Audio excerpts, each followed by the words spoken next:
Good evening and welcome to the West Hartford Public Schools Board of Education. This is our regular Board of Ed meeting on this Tuesday, March the 15th at 7 o'clock. Charlotte, may you please call the roll? Dr. Chang? Present. Mr. Goldman? Here. Dr. Harris? Here. Ms. Nezzarella? Present. Ms. Poland? Here. Dr. Steinberg? Here. Dr. Thomas Farquharson? Here. Student Representative Andrew Maglio? Present. Student Representative Avery Woods Weber? Here. Thank you. And Andrew, may you lead us in the Pledge of Allegiance, please? I pledge allegiance to the flag of the United States of America and to the republic for which it stands, one nation, under God, indivisible, with liberty and justice for all. All right, we do not have a revision to the agenda order. And now is our time for public communication, and this is where we're able to hear from you, your thoughts, your views, and we certainly appreciate hearing them, and we also appreciate for them to be shared in a respectful way. Each individual has 3 minutes to share, and we have 21 minutes per subject matter. And as you are sharing, Charlotte will hold up a card to let you know when you are down to 1 minute. You will see a yellow card with that. And when your time has expired, you will see a red card, and we ask that you please wrap up what you're saying and respectfully take your seat. So we have some names that are signed up here, and I will begin with Addie Lorden. And for all of those coming to the podium, please share your name and your address.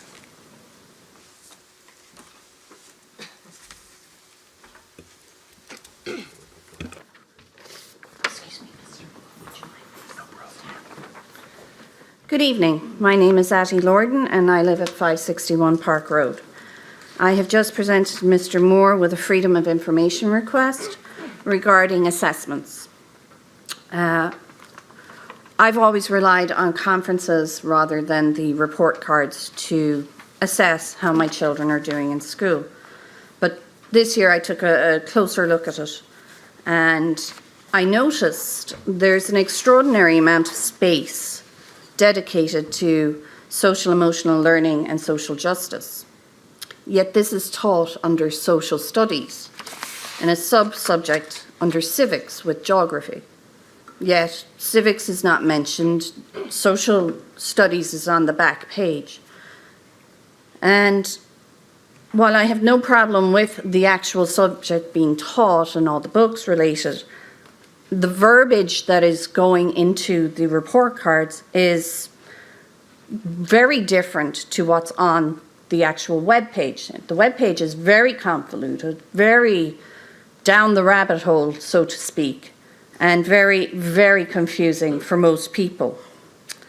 There's a lot of words like willingness, collaboration, which sound great, except it leads to our children need to be compliant. That is the message with this word, these words that comes across. There seems to be no autonomy anymore, no free thought, no differing opinion. Not even, as Mr. Moore, you quote, good people can disagree. And I agree with that. And I know you know I do. But the words come across more of an institutional learning to people, especially who do not have English as their first language. I do, and I still find it very, very convoluted. The InView aptitude test, nobody can tell me why we use this anymore. It hasn't been used in years for Quest. So I'm asking for the information, as when I ask questions, I don't get the answers. So I'm asking it in a FOIA. And I'm asking Mr. Duarte to make sure that our new superintendent is elected, unbiased, and not behind closed doors with the elite few. Thank you. All right, thank you. Before calling on the next person, I neglected to share that for all of those who are giving public comment, we are attentively listening. However, we as a board have a policy where we do not respond real time, but please do know that we are attentively listening. Next on the list, we have Anita. Hi, my name is Anita Arakelian, and I live at 48 West Normandy Drive. April is a very special month for those of us who remember the Armenian genocide. And I grew up as a granddaughter of an Armenian genocide survivor, with my best friends being grandchildren of Holocaust survivors. So April is a very sensitive month for us. What we saw in our grandparents was a lot of courage. Today, I saw a huge amount of courage. And the courage I saw was with my son and his friend. And all of you did receive my letter. That there is a principal who is going out of her way to badmouth my son, to make the other child speak against my son. Yet today after school, my son's walking and that friend of his was walking side by side. Last night, I spoke with that mother, and she said, I don't know why I'm getting these phone calls. These are unnecessary. I ask you now to look into this. To be very clear, the principal writes, we continue to have concerns over this repeated behavior which has been shared with you in the past. In instances of repeated unkind behavior, we have a responsibility to address the concern with students. This is a false statement. I would like all teachers who are involved to be brought in and to be questioned. And you might want to ask all of his prior teachers, because they have always enjoyed him and they have said he is a very respectful child. Under no circumstances should any principal attempt to intimidate a parent who is attempting to advocate for a school district and for excellence in education by going after that parent's child. That is crossing a boundary that should never be allowed in any democratic and free society. Thank you.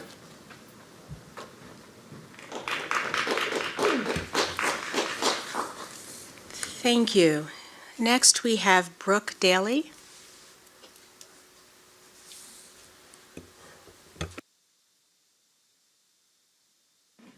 Hello, everyone. I'm Brooke Daly, and I live at 65 Wardwell Road here in West Hartford. I have two children in our school system, Rose, who's at Sedgwick Middle School, and my son Finn, who is a third grader at Wolcott Elementary. He has a disability. He has Down syndrome and autism. And I'm just here to briefly talk about how excited we are that the school district will be celebrating once again World Down Syndrome Day at the end of this week. And I just want to thank Melissa Caballero for her partnership and support, undying support over the last couple years. And I just want to say that I can't emphasize enough how important these days are to parents with children with disabilities. And I think there's some people of the mindset that maybe we don't need these. And I wish that we didn't, with it being 2022. But there's still much work to be done. There's a lot of education that still needs to be done, acceptance, awareness. It's just really important for an inclusive setting, and I know that West Hartford is very forward-thinking with being inclusive, and I think by having these days, not only does it encourage that, but it goes right in line with our equity and diversity goals, because part of diversity is disability. And I think that needs to be emphasized, and I would like to see those particular children involved more so in the equity and diversity efforts.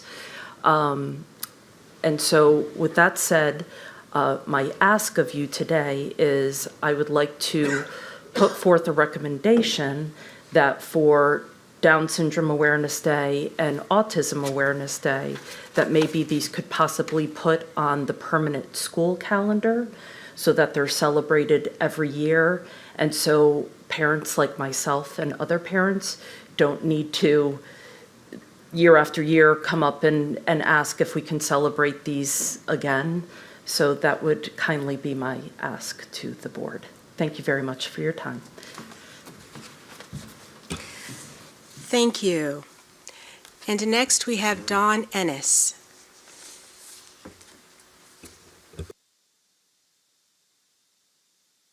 In the distance, I'm going to take this off. It's okay. Good evening. I am Dawn Ennis, 47 Sequin Road, 18 years there. Full disclosure, I am speaking tonight as a citizen and as a parent of a Hall High School sophomore with 2 Hall High graduates currently attending college. I am not here as the co-chair of the West Hartford Human Rights Commission, not as a member of the West Hartford Democratic Town Committee, not as a member of West Hartford Pride, or as a congregant of Congregation Beth Israel, although I am proud of all those affiliations. I will also disclose that I am a University of Hartford professor, a journalist, and host of a show here on WHCI called Rise Up with Dawn.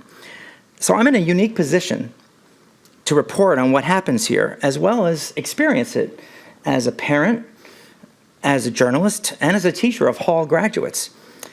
I'm also the widow of a West Hartford Public Schools teacher who, of blessed memory. With all that in mind, I rise to commend this board, its leadership, especially Superintendent Tom Moore, as well as Assistant Superintendent Dr. Andrew Morrow. I especially commend you for listening to every voice raised in support of and against the changes in our high school mascot and team names. Even when it got contentious and got mean, you all made the right call. I commend you for keeping our children and our educators and support staff safe throughout the pandemic.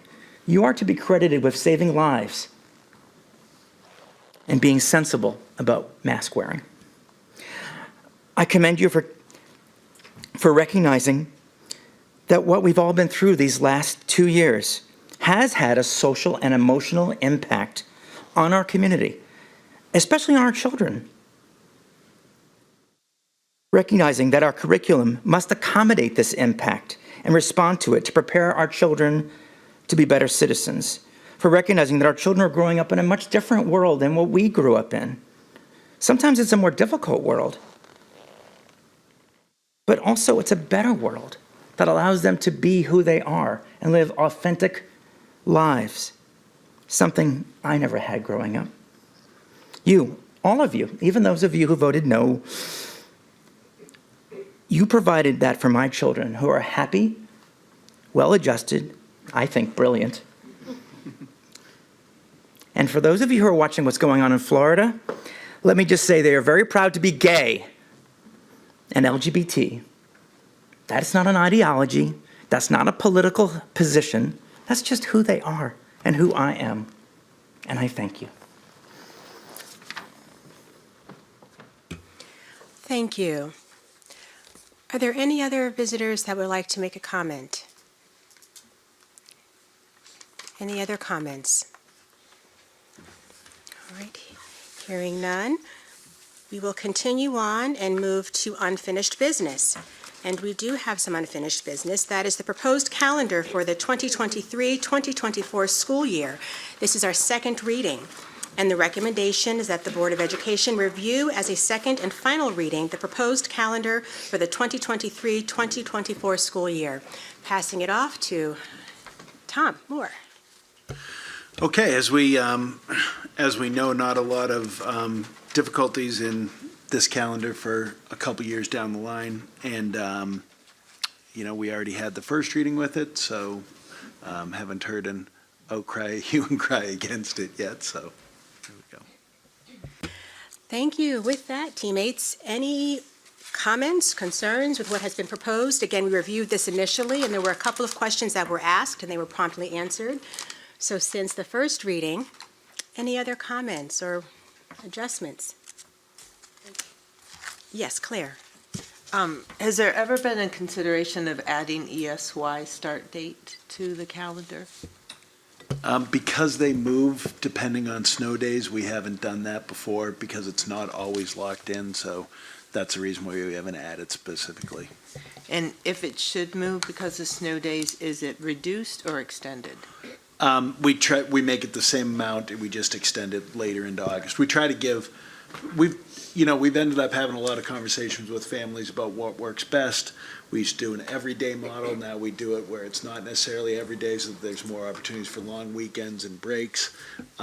So we want to make sure those families have a time for a break, and typically that's at the end of August. But sometimes if we end very early with no snow days, there can be a break on both ends of it. Other questions, comments? Jason? I'm just wondering, what is the process by which we would go about identifying a particular day in the calendar, such as World Autism Day or World Down Syndrome Day? I think the truth is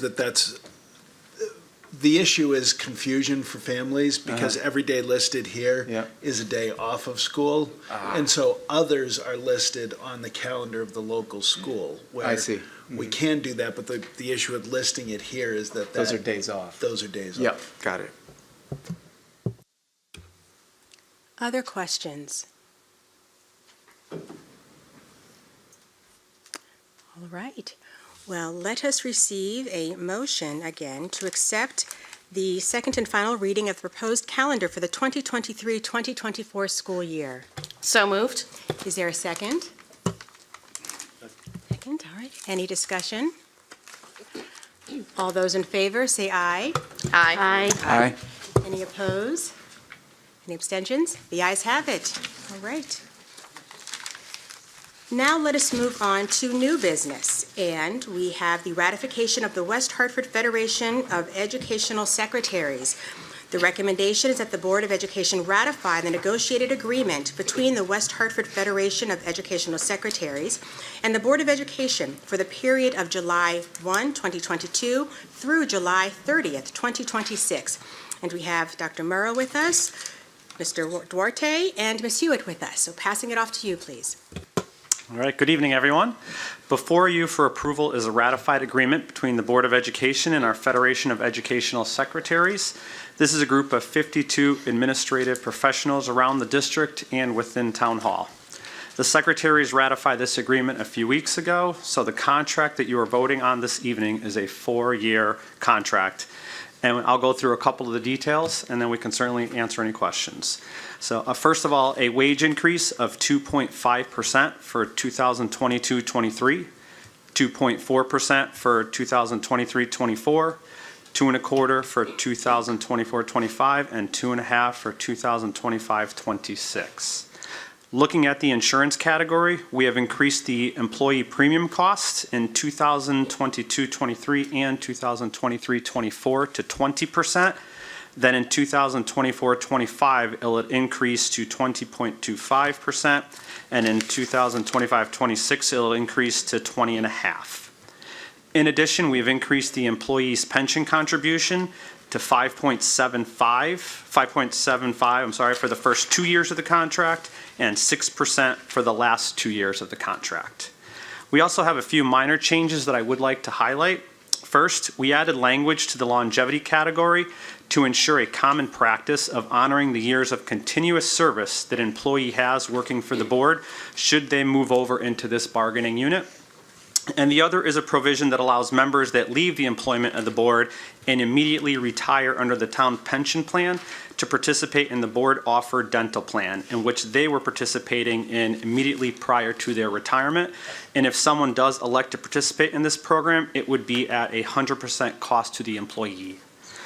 So that summarizes the agreement we have. I did want to take a moment to just publicly thank all of our secretaries for the work that they do day in and day out, supporting all of the various stakeholders. I can tell you wholeheartedly that as an organization, we could not do the work that we do without their continued support and their commitment to all of our families and students. So at this time, we would be happy to answer any questions that the board has on this agreement. Thank you. Thank you. Questions? Should I ask first? Ethan? I might have a few and then questions, so Jason. why don't you go ahead? Yeah, thank you. I'm wondering how this contract compares with prior contracts that we've made with the Federation of Educational Secretaries. Sure. Let me take that. So I think that it's very comparable. I know we had some good talks between us and them, and I think that both sides feel this is a very fair deal, and certainly recognizes the work that they're doing. But again, if you look at the longitudinal piece, I think it's very much on par. Ethan? I assume this is part of the budget that we're going to be looking at? Okay, apologize. I assume it's part of the budget that we're looking at? It is, So correct. it's captured there? Yes. So, just because this is all new to me, context, the insurance, what was it before? I'm just trying to get a feel for it. From a percentage standpoint? Yeah.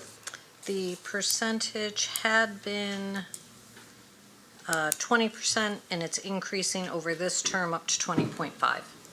Okay, but if I was to do, if it was to look at it today, it's at 20%? Correct. Okay. All right. And I apologize, but longevity works for the board in a position, could you clarify that? Sure, that has to do with folks that may be working in a different bargaining unit. And so, they could be a para or whatever it would be, and they're applying for a secretary job. Oh, And like a they're promotion type thing. Correct. So rather than have them lose all that longevity. Got it, okay. So just anything in this, is it just the education system in the town of West Hartford? West Hartford.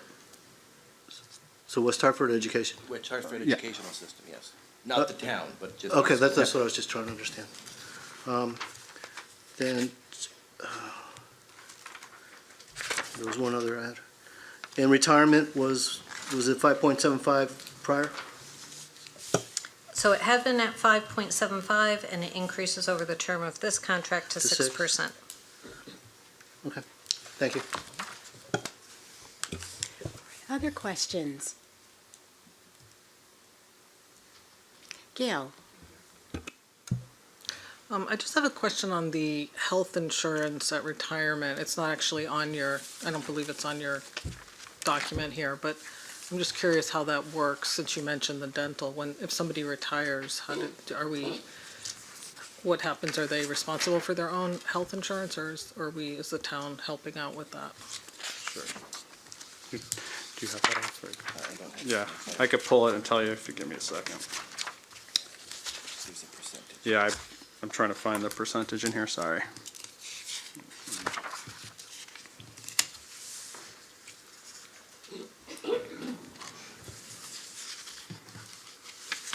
I mean, if you can just give me Yeah, I a got it. general idea that, yeah. So the board shall pay 100% of the premium for cost individual membership. It's on page 7 of the actual contract, if you have it there, and we can get that over to you too. Do we have it? No, we don't Oh, have it. okay. I'm sorry. That's okay, we can get that to you. No, that's fine. So could you, who's paying 100%? So the board shall pay 100% of the premium cost for individual membership plan. After retirement? Correct. So what that means, though, is if you have family coverage, the employee has to pay for the difference in that. And certainly for the dental insurance, the employee pays Is for for all of it 100%. from the first And dollar. is that continuous until a certain point, or does that go on forever? At 65, it's connected to the Medicare. Medicare, okay. Thank you.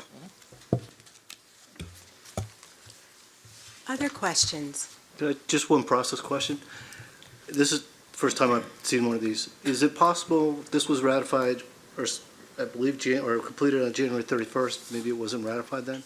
It would have been helpful to have seen it before this, because this week, unfortunately, I was looking at the budget book, and then all of a sudden, just ask questions ahead of time, so. Again, there's a process on this, and the union, once it's gone ahead and ratified it, we then go ahead and put it onto the agenda. Okay. And this was simply the first board meeting between now and then that wasn't dominated by the budget. No, I understand. I'm just saying if we could have seen it prior to getting the book on my doorstep on Friday. So, thanks. Yes, that's all right. Gail, yes. Sorry, I just want to clarify one point on the health insurance. What is considered, how long does an employee have to work in order to get 100% coverage at retirement? So meaning if someone works for 5 years, are we giving them 100%, or is there a certain amount of time? So they have to retire under a normal retirement, which has both years of service provisions as well as age provisions. Originally, that was 25 years of service and at least 55, but over time, those have been extended to both an older age and longer years of service in order to get coverage. So it's really based on date of hire, but we do have a schedule that details that if you're interested.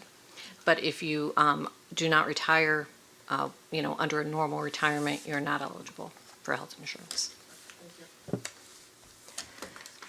Other questions?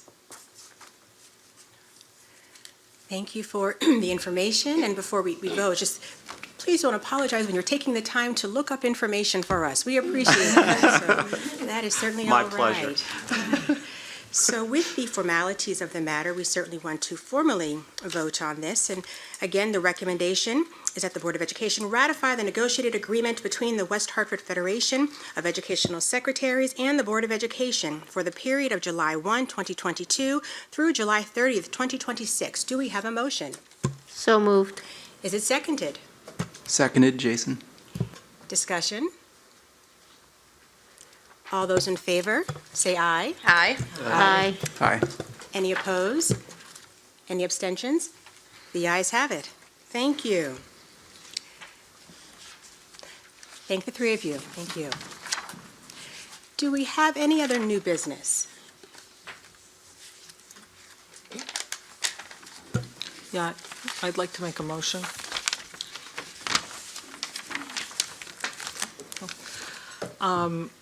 I'd like to propose to the board that we have an open forum prior to the end of the school year to discuss the SEL curriculum, particularly the parts that revolve around the gender part of the curriculum for the parents and the community to actively voice their questions and concerns. As we all know, we've had a, can I say something else? Okay, as we all know, we've had a lot of people asking about this. We've had a lot of letters. We've had a lot of people speaking.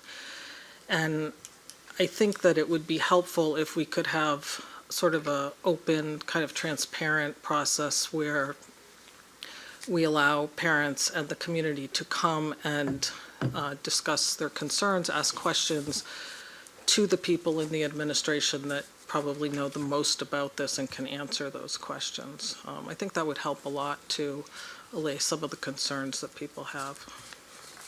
Okay.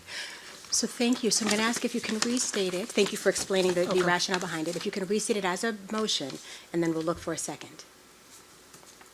So what you originally read, you can read that again, Okay. please. So I'd like to propose that we have an open forum prior to the end of the school year to discuss the SEL curriculum with the parents and communities to actively allow them to ask their questions and voice their concerns directly to the school administration. Is there a second? I'll second. Discussion? No. Deb? Thank you. Just a few questions regarding the proposed forum. Do you envision, I imagine you envision having a panel of experts to share some sort of information about the curriculum. Can you talk a little bit about how you envision that panel to be composed? Sure. Thanks, Deb.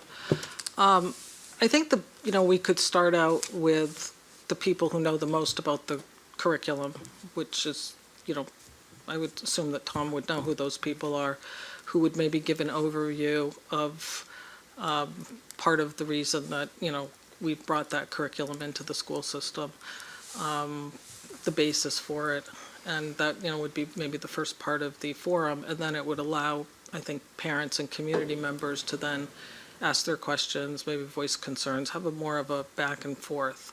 I think what's happened is that there is, I know that there was an attempt made to sort of publicize that curriculum or to have some involvement of parents and community, but for some reason it seemed to have gotten lost among a lot of people that didn't really feel that they were aware of what was going on and were sort of blindsided by what happened.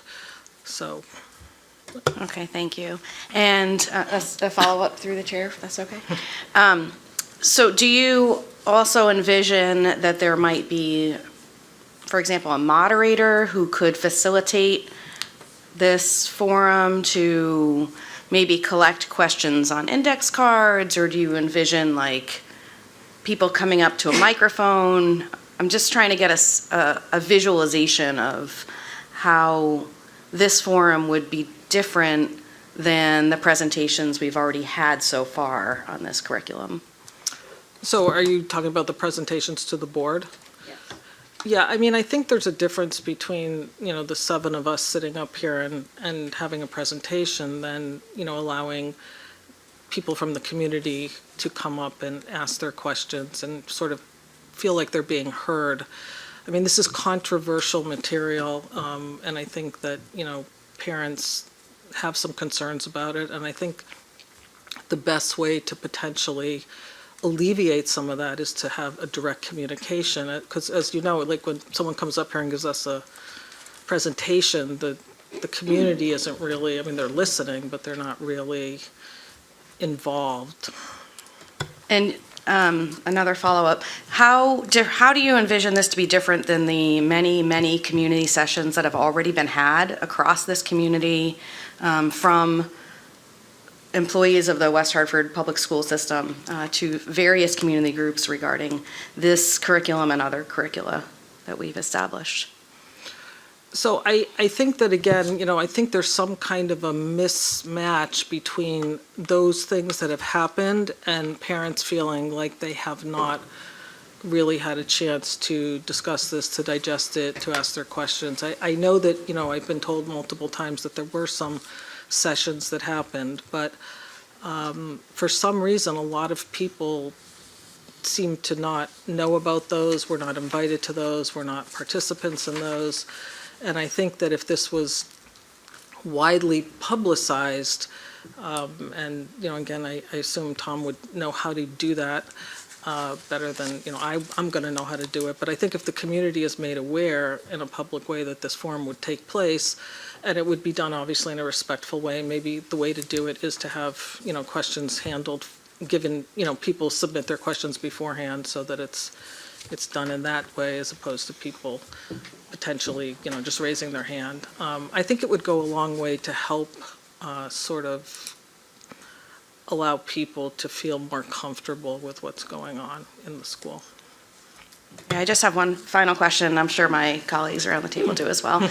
I understand that you've expressed concern around this topic, and we've heard from some people who have come forward with support as well as some concern and questions around this topic. But there are other topics that we might equally choose to have a forum around.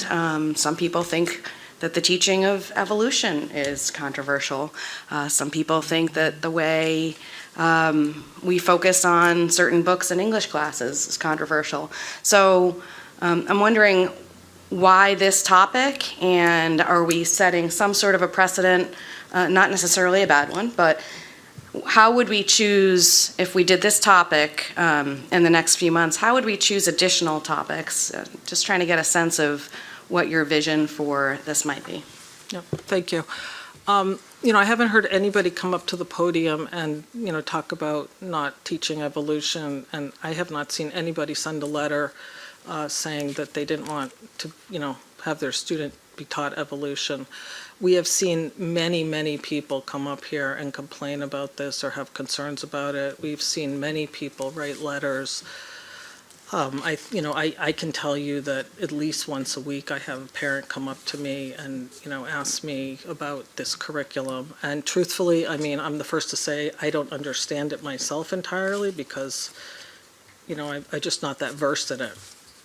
So, yeah, I agree that, obviously we can't, have every single topic have a forum, but I do think that if we think about it, we've had a lot of people write into us and speak about this. And I do think it warrants, maybe some special consideration given the amount of people that have, I think need to sort of feel more comfortable with it. But I do understand what you're saying. Other comment? Yes, Ari. I just wanted to follow up, and I don't have the answer, and I'm sure Tom or maybe part of his team. I know that there was a lot of concern and emails and public commentary following the initial presentation. But from my understanding and from the emails that I'm receiving, this is no longer real. I haven't gotten an email on this topic in, I don't know when the last presentation was, but I would say after a week or a week and a half following the presentation, I have not received any concerning emails, and I didn't know if maybe I wasn't informed, but I didn't know if it's still a hot topic. Yeah, to go back when we first did the presentation, because they exist into last year, and this has been a multi-year process, not new, and we've talked about these things and rolled them out. But the idea of the controversy, as we recall, really came from a National Review article quoting the 3 people that commented. And then there was nothing after that, and then that spurred another group, and many of them, frankly, not parents, and letters and threats and otherwise from different parts of the country. But in terms of any parents that had concerns, they met with principals or with their teachers, or I can tell you, Mr. Vicinas, Rosina Haskins met individually. There were opportunities held with various community groups also. And then we put all of the information on the website that's out there that people were asking for. So we have not had, over the past 2 months, a groundswell for this, 3 months at all. I haven't gotten an email about it in weeks, maybe months. Thank you. Can I just make one more comment? Ari, I just wanted to make one comment in relation to what you said. I think just the fact that we're not necessarily getting emails is not necessarily mean that people are comfortable and satisfied with, what happened. I do think that they may feel that the board, maybe just doesn't really respond to what their concerns are. But I don't think that it's gone away just because, we're not getting a ton of emails. Maybe people feel like, I write all these emails and nothing happens, so what's the point? But anybody that writes an email to one of us gets a call back or a meeting. So any parent. So as far as they don't get anything back, they do. Right. Yeah, I wasn't implying that nobody gets back to them. I'm just saying that I do get people asking all the time about it. Other comments, questions? Claire? So through my 24 years of teaching, I have taught social emotional learning. And many of the non-educators and those listening right now have not benefited from being in a morning circle, from learning in an environment that promotes acceptance and tolerance. The kids today have a different education than what I had. My daughter would not be included in my classroom if she were back when I went to school. There's a whole different kind of generation that is growing up right now. They expect kids in wheelchairs to be included on field trips. They expect kids that have different colors to be blended into their community. They are much more tolerant. I do think that there is some education needed, but I think it has to do with the people who have not experienced being tolerant and don't know a kid who has 2 moms and don't have a kid sitting next to them that's transgender. When you have that experience, when you know those people, when you see the smile on their face, when they finally are their authentic self, you see that by doing everything we can to make sure that they're not deep in depression, that they don't consider suicide, that their peers in the classroom accept them for who they are. So I'm glad we've narrowed down the piece of social emotional learning that bothers people, because if you go to the website, it is so broad and it is done daily, and it's helping our kids get through this pandemic. It's helping our kids build good relationships. It's helping teachers have relationships with children and teachers' relationships with families. But any one of those families could be grandparents, could be 2 dads, could be 2 moms, could be a transgender person. They're all different kinds of people. That's not the environment I went to school in. That is the environment our kids are going to school in.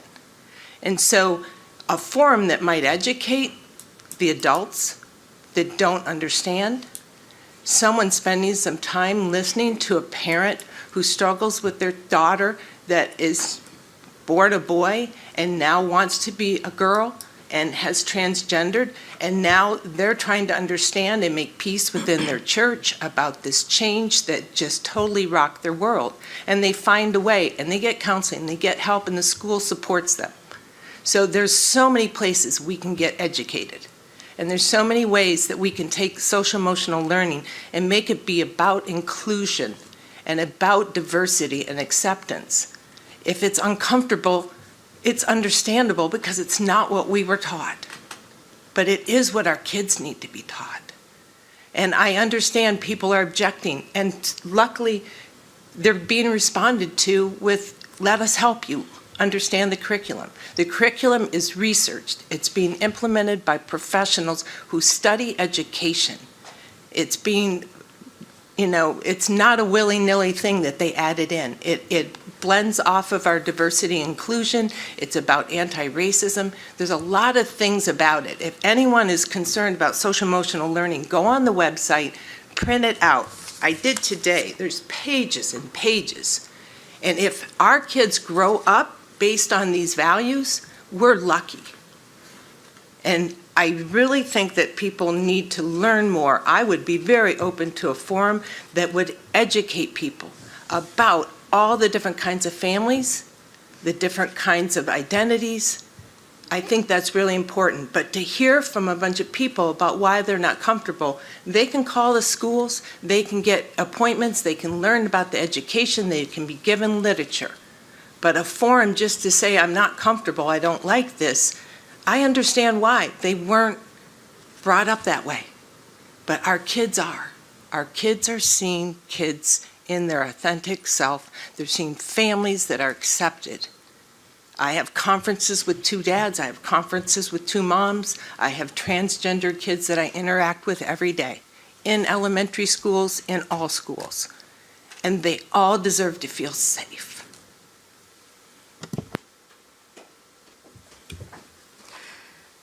Other questions, comments? Avery? So just a clarifying point, again, to your vision of this forum, it's my understanding from attending these meetings that many of the parents who came were concerned about the elementary school programming, and that when the presentation was brought forward, there's programming that's comprehensive through K to 12. And so my question is, it's a little along the lines of we discussed in those meetings and in following presentations how there was opportunities for parents to see the list of books for elementary schools, and they were supposed to be sending out flyers including this information. And I would like some clarity about how we would narrow this down so that if there is communication issues, so that in the future we have those systems in place for the elementary school aged parents. Is that clear? No, I'm not exactly sure what you're asking. Yeah, okay. My question is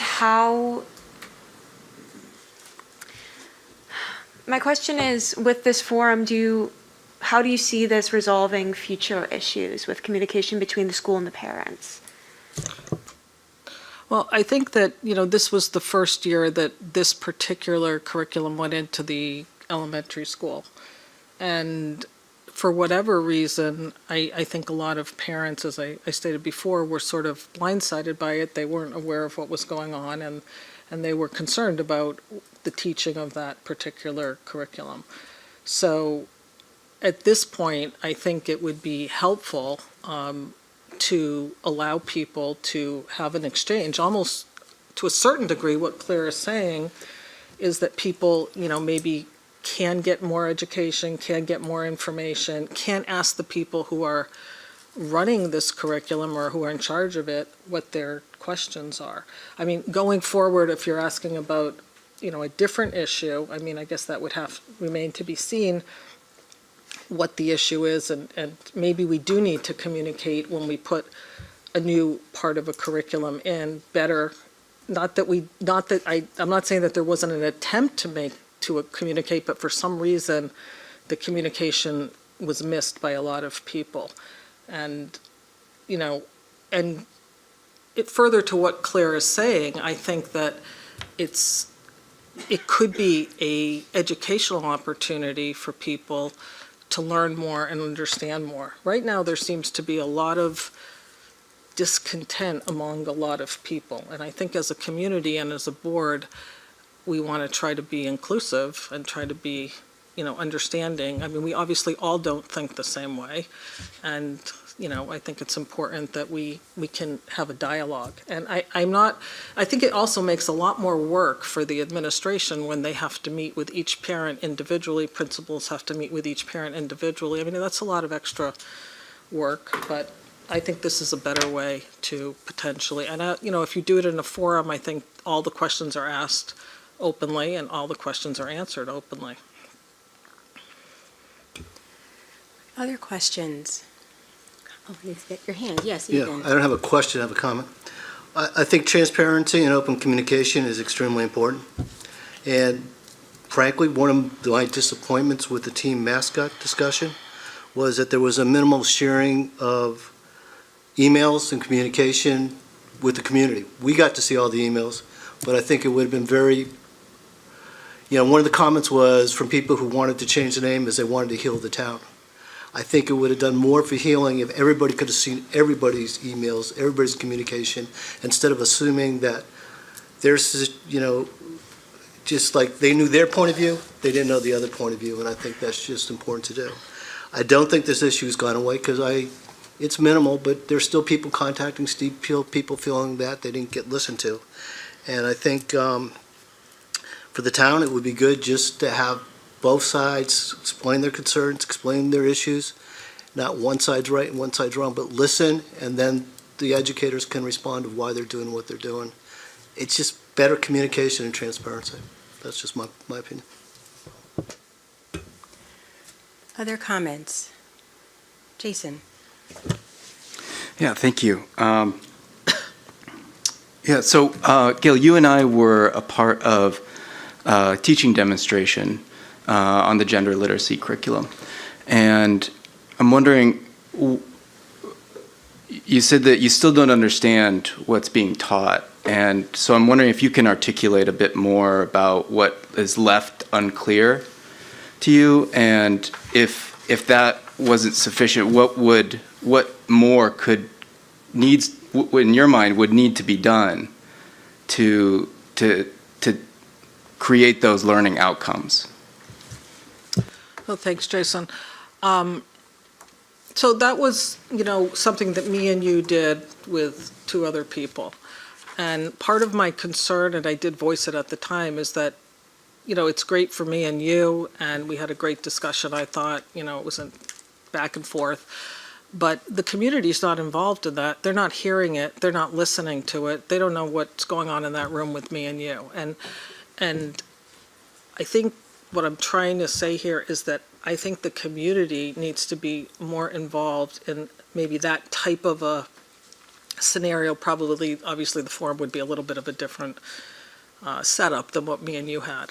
I also think that, if you talk about the SEL curriculum in its entirety, I mean, it's very large, it's very broad, and I don't think it's easily understandable in an hour and a half. I think that, you need more time.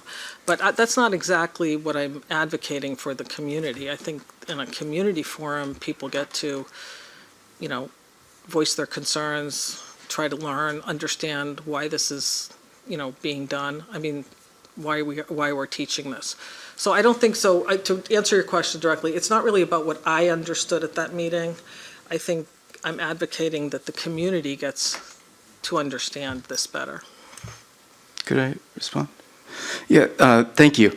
I asked because, in a way, I mean, part of, I think, the purpose of, a kind of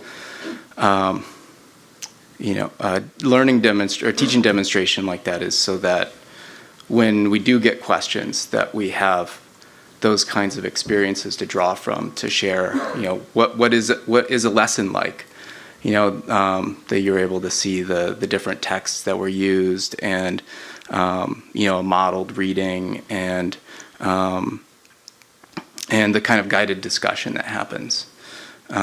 So I just find it, like a little confusing that you've had this experience, but then it's not getting relayed to the community, people that you're talking to.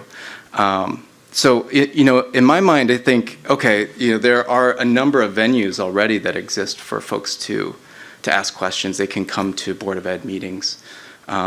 They can ask questions. They can, at any point in time, get in touch with the district. And I'm familiar with a couple cases in which parents had reached out and had similar kind of teaching demonstrations and walked away from those feeling supportive of the work and finding that being a really constructive experience.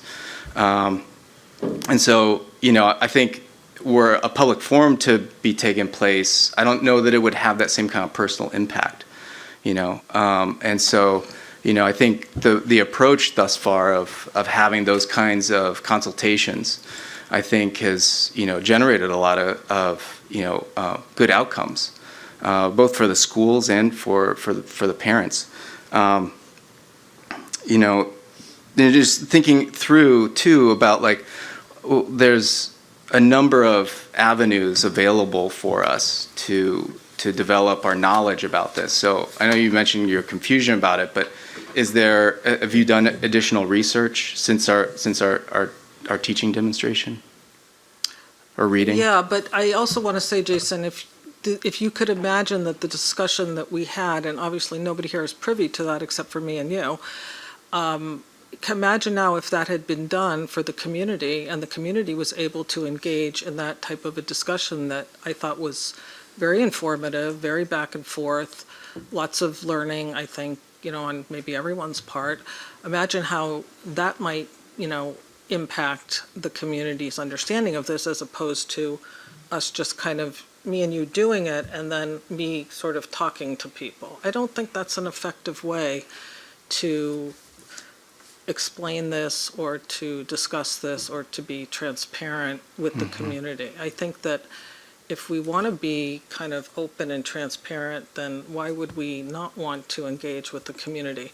You say people come up here and speak to us, and yeah, that is true, but we as a board don't respond to them. And, I know Lorna does respond to those emails, but it's not the same as the kind of thing that me and you had in that room, which was a real back and forth. Mm-hmm. Yeah, because I do agree, there's, well, this is the public forum, these are really issues of the district, of the administration. This is the curriculum and the teaching, and we really handle policy. And so, I definitely support the community education that Claire was talking about. And, I do think that, what is being done in the district is informed by state statutes. Social emotional learning is a part of teacher training. It's a part of, a number of issues from lowering suspensions and expulsions, addressing youth violence in the schools, absenteeism, bullying and dating violence. And this is all language from statutes, right, about, why this is important. And as well as, helping out with mental and emotional health. So, and actually yesterday at the Bugby PTO meeting, we had Principal Grouse, who was describing disparities in disciplining, and racial disparities in disciplining outcomes at the school, and how important SEL was for that. And so, I see these as all, essential dimensions of 21st century education, right? And so the outcome of such a forum? You know, what would you imagine to be the, you know, like, what would you define as like a successful forum conversation? Well, I think that a forum where people can get, you know, accurate information, and the more people at that forum, then everybody's getting that information. It's not just, you know, like me talking to somebody. We're learning, or we're hearing from the people who are obviously the people who run this program, who know the most about it. And I would expect that there would be some ability to communicate back and forth, which doesn't happen when someone comes to our podium. And I think that the people that know the most would be able to explain, or even do something similar that, you know, that happened in the room with me and you, so that parents have an understanding of how the lesson is taught, what is done, what their children, you know, what their children are learning. And I'm not really talking about the SEL curriculum as a whole. I am more focusing on what we all got many, many emails about, and what people come up here and spoke about many times, and people continue to at least talk to me about it. Sure. So yeah, I mean, I don't know yeah. what would really, I really don't see what the downside of a public forum would be. I don't see a huge downside. Yeah. Would you be would you be willing to amend your motion? Maybe. In what way? Oh, to include the things you just mentioned. Like, I'm sorry. The expert panel, the inclusion of the administration, the teaching demonstration, those elements that you just spoke about. That wasn't in your original motion. Okay, so, I'm sorry, the teaching demonstration, and, I'm sorry, what else? The expert panel. Okay. Yeah. I would probably not have a problem with that as long as there's going to be a back and forth, that people can ask questions, and it's not going to be, you know, like when they come up here, that we're just listening and we don't respond directly to the person. And I understand we can't do that in this forum, but in that forum, I think that, you know, it would be really important for people to communicate with that panel of people.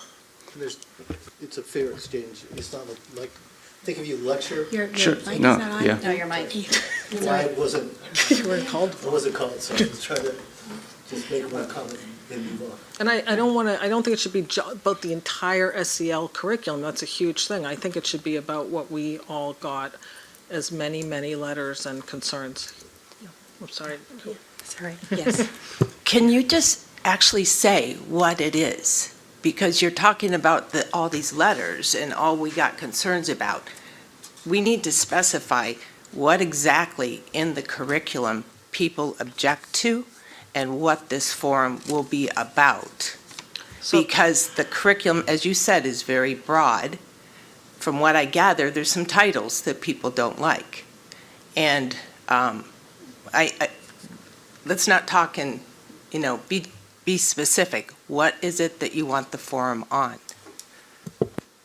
So I think that the forum should be about the gender part of the SEL curriculum that was introduced this year, I believe, and primarily for the elementary school children, because that is what I believe we got the most amount of letters and comments about, was the gender part of the SEL curriculum in the elementary school.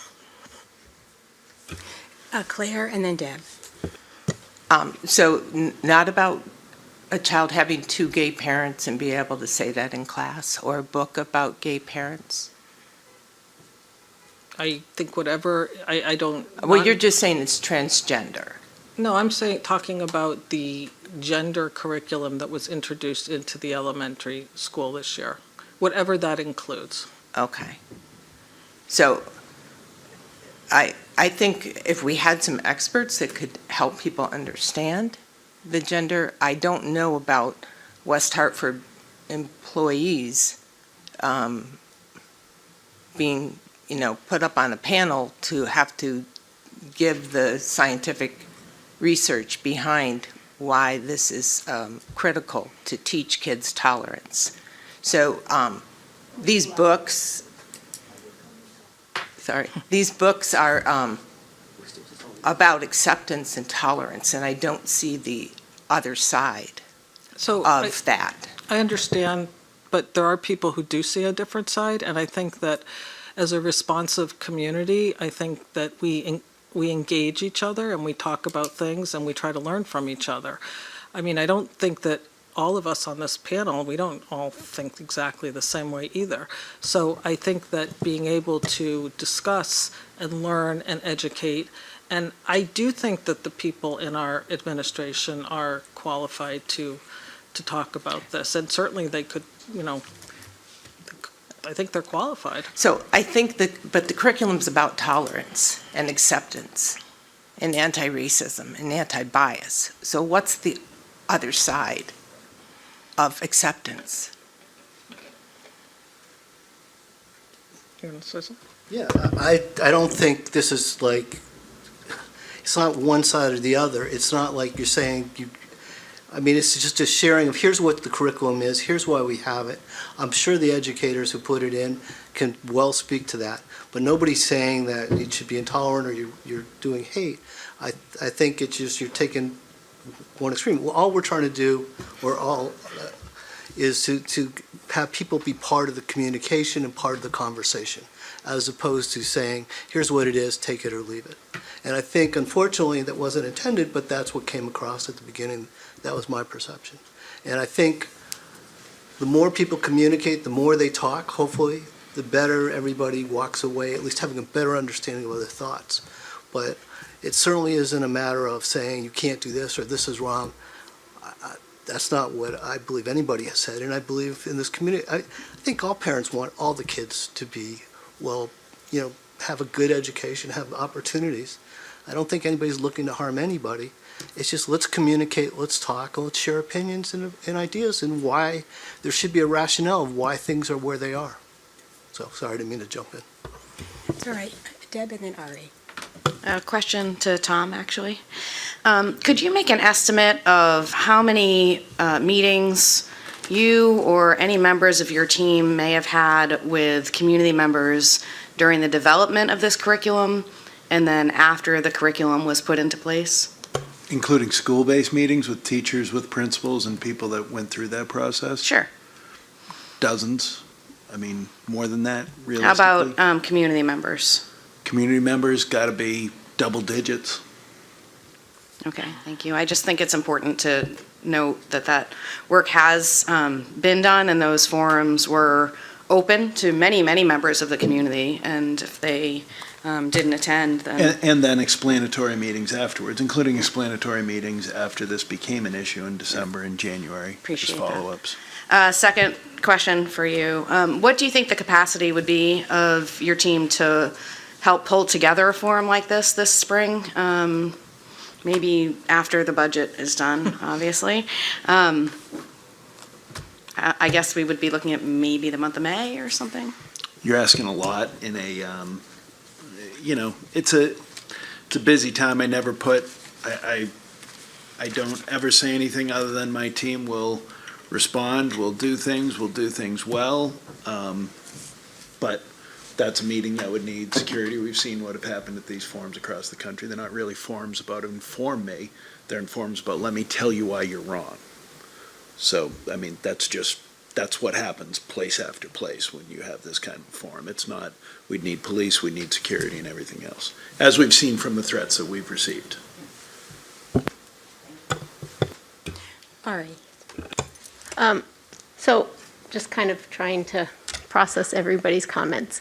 I guess for me, in terms of looking at a forum, part of the forum that you're proposing has already been done here in the boardroom, presenting the curriculum, presenting the rationale, presenting the breakdown. Then in terms of being responsive to the public, I also actually truly believe, even if I wasn't involved in those conversations, that they were had, and that our administrative team, whatever concerns were brought to them, I can't speak to the ones that weren't brought to them because people may not feel comfortable, and I respect that, but the ones that were brought to them were addressed. and to some extent from what they're saying to me, were resolved. I guess my thought is, if we need more education, I don't think it necessarily needs to be about the curriculum. The issue is gender identity, LGBTQ plus issues, and I think that can never be a bad thing, but I don't think a public forum where our admin team and our curriculum specialists and our teachers go on the defensive to explain or to, I just don't want to put them up in front and just have like a firing squad at them either. And that does feel like that's what things have recently become. I think if we want to have some sort of town-wide psychoeducation presentation forum, I work at the IOL. We have an entire LGBTQ young adult. Dr. Laura Saunders was the first to create a track for LGBTQ. She's on the news all the time. If you ever watch the news, she does all the snippets for IOL. Dr. Derek Fenwick is also another expert in the field. I mean, I think if we want to do something like that for the community to support and to educate on these issues, and with that level of understanding, I think then the curriculum makes more sense, because I do feel like we've already explained the curriculum. Issues have been addressed. If there's a need to educate in these issues, then that's a very different thing than let's rehash our curriculum and put it up against, public scrutiny to some extent. In fairness, the idea of bringing in experts, we had a group of parents through the EDI that at one of our schools wanted to bring in outside experts, which they did last spring, to explain to parents about this is what some families are going through, this is what the language that's used and otherwise, and that principal was actually attacked for that, and then we had letters about how dare you do that, and misconceptions that it was invited to kids, which it wasn't. It was parents, and it was a parent-generated group, not a school-generated group. So we have brought in experts to have those conversations before we get attacked for that too.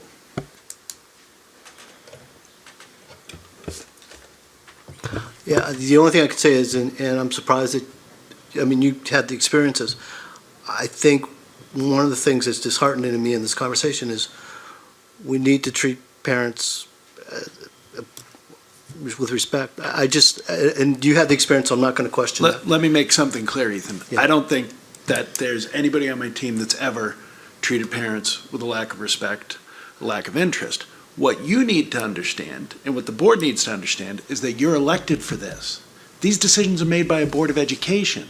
If we want to have parent forums for all of these decisions, then we should revisit the town charter and disband the Board of Education and have parent votes on things, because that's a different way to run things. But this curriculum is your responsibility and the administration's responsibility. I was not referring to the administration or the educators, I was referring to the board. And that I think the board should trust the parents and to treat the parents. And just like I would expect to hear from you, I would expect to hear from others. That's just me. So, sorry if I misstated that, but it wasn't administration, it was us. Avery. I would like to circle back to a point that I believe Ms. Nessarella touched upon earlier. In these conversations, especially with the public forum, my concern is that members of the LGBTQ plus community, parents, faculty, students, need to be protected in these conversations. And these conversations need to happen in a way that is safe for them and for their loved ones. So in educating the people who are asking for this education, we need to ensure that it doesn't become just sharing opinions, some of which may be harmful to the LGBTQ plus community. And I think that this board has a responsibility to protect people in our district from that very vulnerable community. So I just ask that you keep that in mind. Thank you, Avery. Yes, thank you, all of you.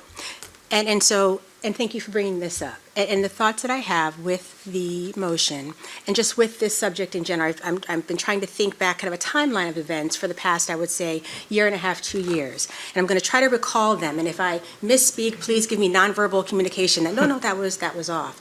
And so I believe it was either in 2020 or 2021 where, well, let me just say this, we always knew this was something that was important to address and to respond to effectively in terms of our social emotional learning, in terms of all of the entities that make up social emotional learning, in particular our gender identity.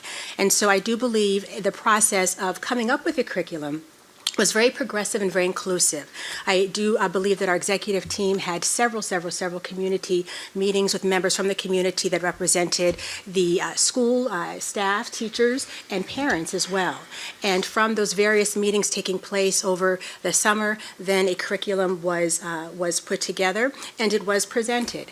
And we know that here at the board, I believe it was September of 2021 and October of 2021, that's where a presentation was formally made to the board on the curriculum. And it was shortly thereafter that things started to uproar. There were certainly the emails you're referring to. We certainly had many emails between like November and December, flood of emails. And then in December, I believe it was our December 8th meeting, we had a presentation from Dr. Haskins and Mr. Iavacinas explaining more about the curriculum. And the reason for wanting to explain it was because of the concerns and the questions that the community raised, like, what is this? How did this happen? And so we know that they shared with us the curriculum, the intent behind it, and also the resources that were used to make up the curriculum. And again, the purpose for that presentation was in response to the flood of questions and concerns and discontent with what was happening. That was around December. And teammates, please correct me if I'm wrong, from December, few emails here and there, but then they started to trickle down. And we may have had one or two follow-up from original emails that were sent, but no new ones. And with it now being the middle of March, have not received any new emails in regard to the social emotional learning. In fact, what I do recall, and I'm so proud of our executive team for doing this, with all of those comments that were made or emails that were received, and those who followed up directly with the executive team wanting to learn more or express their concerns because of emails they wrote, they were followed up with, not only with an email, but also with meetings, and also with sharing of the information. I also do believe that with some concerns that were raised of certain books that were used, there was a re-review of the books on the list, but it was done with a different set of eyes. I believe there were other teammates to look at the list who may not have had original affiliation with it, who were able to give a different perspective of, maybe, yeah, I could see why that one may be of concern, or maybe that one may be an issue. And there was an attentive reaction to that. Several books were no longer used or shared because of responding to the concerns that were raised. I do believe that even in following up with several parents from the community who originally raised concerns, that now in revisiting them, their concerns are no longer pressing. Their concerns are no longer there. If anything, they expressed a heightened sense of awareness and appreciation for the attentiveness that the executive team made in response to their concerns. So I'm saying all of this because I want to be clear that efforts to be transparent have been there all along. In addition to the communication with the parents and the public, the information is on the website as well. And all questions that have been raised have been responded to. So again, the effort to be transparent has always been there. And so with where we are now in terms of the motion that's raised and how it's stated, the wording in terms of allowing for persons to voice their concerns, I think we have to be clear on the difference between a public comment versus an open forum. A forum is where there is a level of mutual learning and sharing of ideas. But from what I gather, there are some individuals who, at the end of the day, they just don't support this. And we respect that. People can agree to disagree. But to have a forum where persons can state they don't like it, that's different than having an opportunity for people to learn more. Now, I appreciate that there is the support of wanting to learn more and engage in the conversation and discussion. And we have many means for that to happen. We certainly know that parents, first and foremost, can always talk to their teachers. to learn more, can also talk to the supervisors in their school, could also meet with the principals. There are many means of having more of that personable exchange of information, which you made reference to, which I appreciate. Having that more intimate exchange is a beneficial one. And that certainly can happen with parents and caregivers with their respective schools, to be able to have those opportunities. And so again, I just think it's important for us to recognize what is being put forth as a proposal, which is to allow for persons to voice their concerns and disapproval of the curriculum. And as has been shared, the curriculum is one that we support. It is one that supports our policy.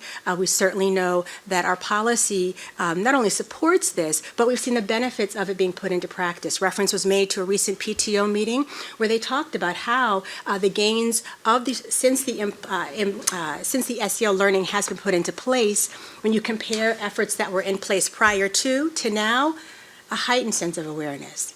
And so with all of that, I think that we need to just be mindful of what is being put forth as a proposal, and when it comes to voting on the motion, that is what we have to take into consideration. The motion as has been shared, but it is one that is proposing a forum for persons to voice their concerns over the curriculum, and that would be what would be put forth for the vote.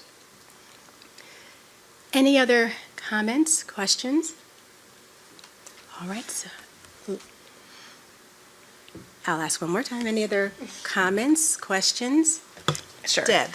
So is that your intent? I just want to make sure I understand the intent of the motion. Is it your intent that people can come voice their concerns, or is it your intent that people can ask questions that might be more objective in nature? I think that, we're talking about a fairly large amount of people here. I don't think that, it'd actually be interesting to me if we were able to put this together, how many people would come. So I think that there's a lot of people in the community that have questions about this, have, I guess, concerns about it. And I think that all of that could be done at a forum where, there's a back and forth of information. I'm not sure I'm answering your question. No. Sorry. So the question is, do you envision that this is a forum where people would come to a microphone and say, essentially, I support this curriculum, or I oppose this curriculum, or do you envision that it will be an actual exchange of questions and answers that is more objective, like how many other school districts in the country are utilizing something like this, or how many students in our school district do you think might be impacted or might identify with the tolerance issues that are being discussed as part of this curriculum? Like, is it more question answer, or is it more, because I do worry that we're just setting up another version of like public comment where people just come up, they say, I hate this, or I really like this. Like, I don't see a point to that. Except that in public comment, we don't really. Yeah, no one's gonna answer in a forum either, Right. if a person just comes up and says, I hate this idea. There's no answer to that. I think a better way to maybe do that is to have people submit their questions beforehand and then have them sort of read at the forum and answered by the panel that's there. Jason? I think that's called an email. Except that an email is between two people. This would allow people to hear different questions and have different answers. I think it would work. My opinion was it would work better if there was questions presented beforehand, people were able to give in their questions, and then the panel, went through the answers to those questions to the audience. I'm not looking for a forum where people come up and say, oh, this is just horrible, I hate this. That's not really productive. But I think a forum where people have thought about a question, submitted it, and then it's answered to the public, I think is useful. Avery? I'm asking for some clarification. It's been mentioned a few times that you were hoping for this forum to be a back and forth, and now there's About what? It's been mentioned a few times that ideally this forum would be a back and forth. One person says something, the person responds back, and there's a conversation like the one that we're having right now. And now there's discussion of a more highly moderated forum where the questions are submitted beforehand, the panel answers them, and there isn't direct contact. Can you clarify which would be utilized? Well, obviously, I think that if you can have a real back and forth, I think that's obviously preferable because I think there's a better exchange of information. But it is possible that maybe doing it in a way where the questions are submitted beforehand and there's an answer to the question might be a more amenable in this particular situation. But I mean, I think those are things that can be worked through. What is the best way to do this? May I suggest, before you, Ethan, speak and someone else had their hand raised, just want us to consider possibly, after we hear the additional comments, possibly tabling this. I'm just looking at the time. We have young people here. We certainly want to hear from them and want to give due diligence in this motion. So I may suggest that after we hear the other comments that we table. But yeah, I heard Ethan and then Jason. Yes. I think you had it clear too. My hope is in the discussion we would understand what is in discussion, why. I thought some of that, there were changes made based upon people's comments. I will tell you, this goes back to end of year, I happened to be talking to a friend of mine who I grew up with and who has a totally different point of view, and we had a discussion, and I thought it was productive. I heard why he thought certain things should be in, and he heard why I had certain things, and I thought it was a good discussion, and my wife tells me I was wrong all the time. But it was he has a totally different perspective based upon, even though we grew up together, his background and my background. So, and I would hope that this would be the same thing. Thank you. Claire and then Jason. So I think it was 3 years ago, I attended a panel put together at Conard. And in the panel was a transgender student. There were students with gay parents, biracial students, students of Project Choice. These students all shared their perspective. We learned a lot from them. And I really feel that we need to learn from the current generation. Our kid governor for the state of Connecticut was a fifth grader who ran on an LGBT platform. And part of her platform was to look out for the kids who are kicked out of their homes and who are in foster care because they're not accepted for who they are.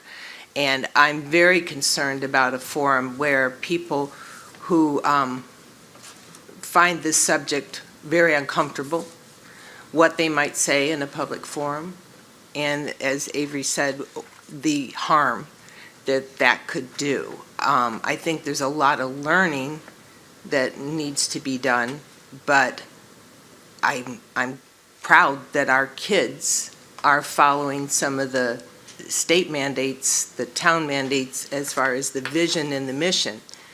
And I don't see the harm in the curriculum. I'm sorry that some do, but I think part of why they see the harm is they haven't done the research.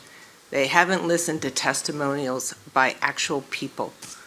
They don't, watching, you can't take that lesson that you observed and put it in a forum and get the same thing out of it. You might be able to record that lesson that you and Jason attended and have someone view that exchange, but that exchange doesn't work in a large group.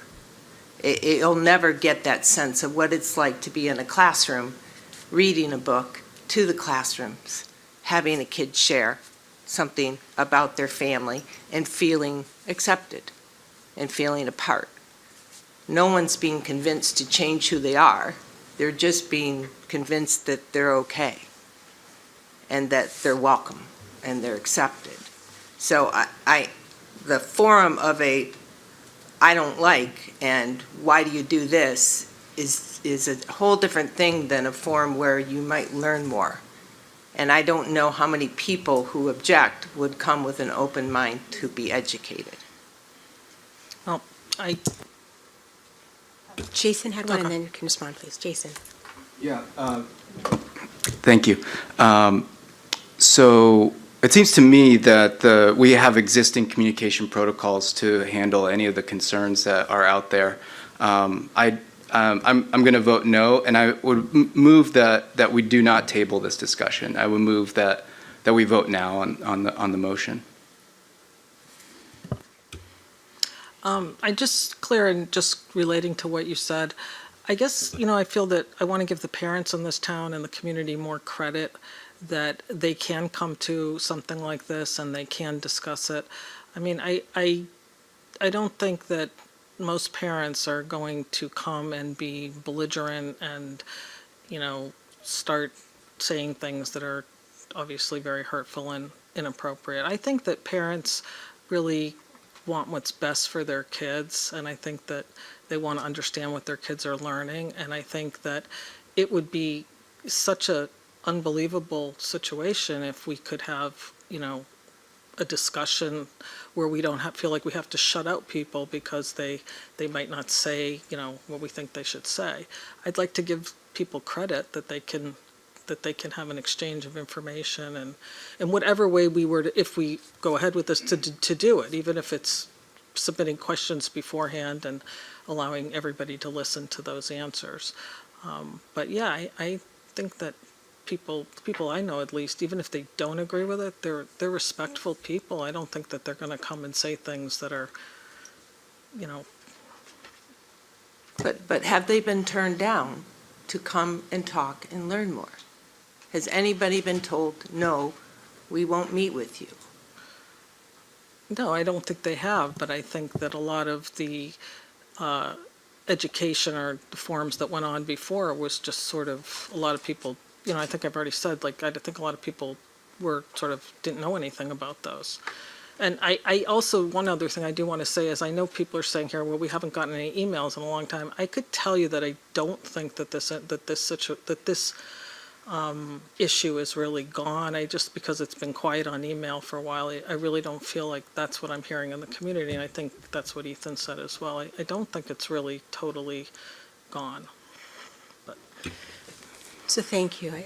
With where we are and hearing a colleague suggest that we go ahead with the vote, with the motion as it was, are you raising your hand? Okay, Ari, yes. I guess I'm wondering if the concern or the need for a public discourse is being requested, but it's really specific to the gender identity curriculum, and it's even further more specific with regard to elementary. I'm wondering if there's any opportunities, if the sense is that this was not publicized or parents were not aware of this, despite the numerous examples that we've been provided with here that it was. I'm wondering if we could do some sort of another round through the elementary schools of some sort of, whether it be through a PTO meeting, some sort of public, ability to hear parents' voices, but not in this venue. I don't know if that's something that could be done. I do know that in PTO meetings that, sometimes Tom will join a PTO meeting if there's something to be discussed, or I'm wondering if we could have that discussion on a smaller scale, given that it's such a specific topic and it seems to be really specific to the elementary school curriculum. So not a town-wide type of venue for many reasons, but if there's a way to open those lines of communication within the elementary schools. Well, I think we see that at PTO meetings last night, from what I hear at the Bugby meeting, where parents will bring it up and that question's answered. So that's another forum where certainly parents that have questions, the principal's always at those meetings to talk about it. And so that's actively going on as we speak. But I'm just wondering if, I know that there was a meeting that, I forget which school, but they kind of put out a flyer and said, hey, Board of Ed's here this time, come on, join us.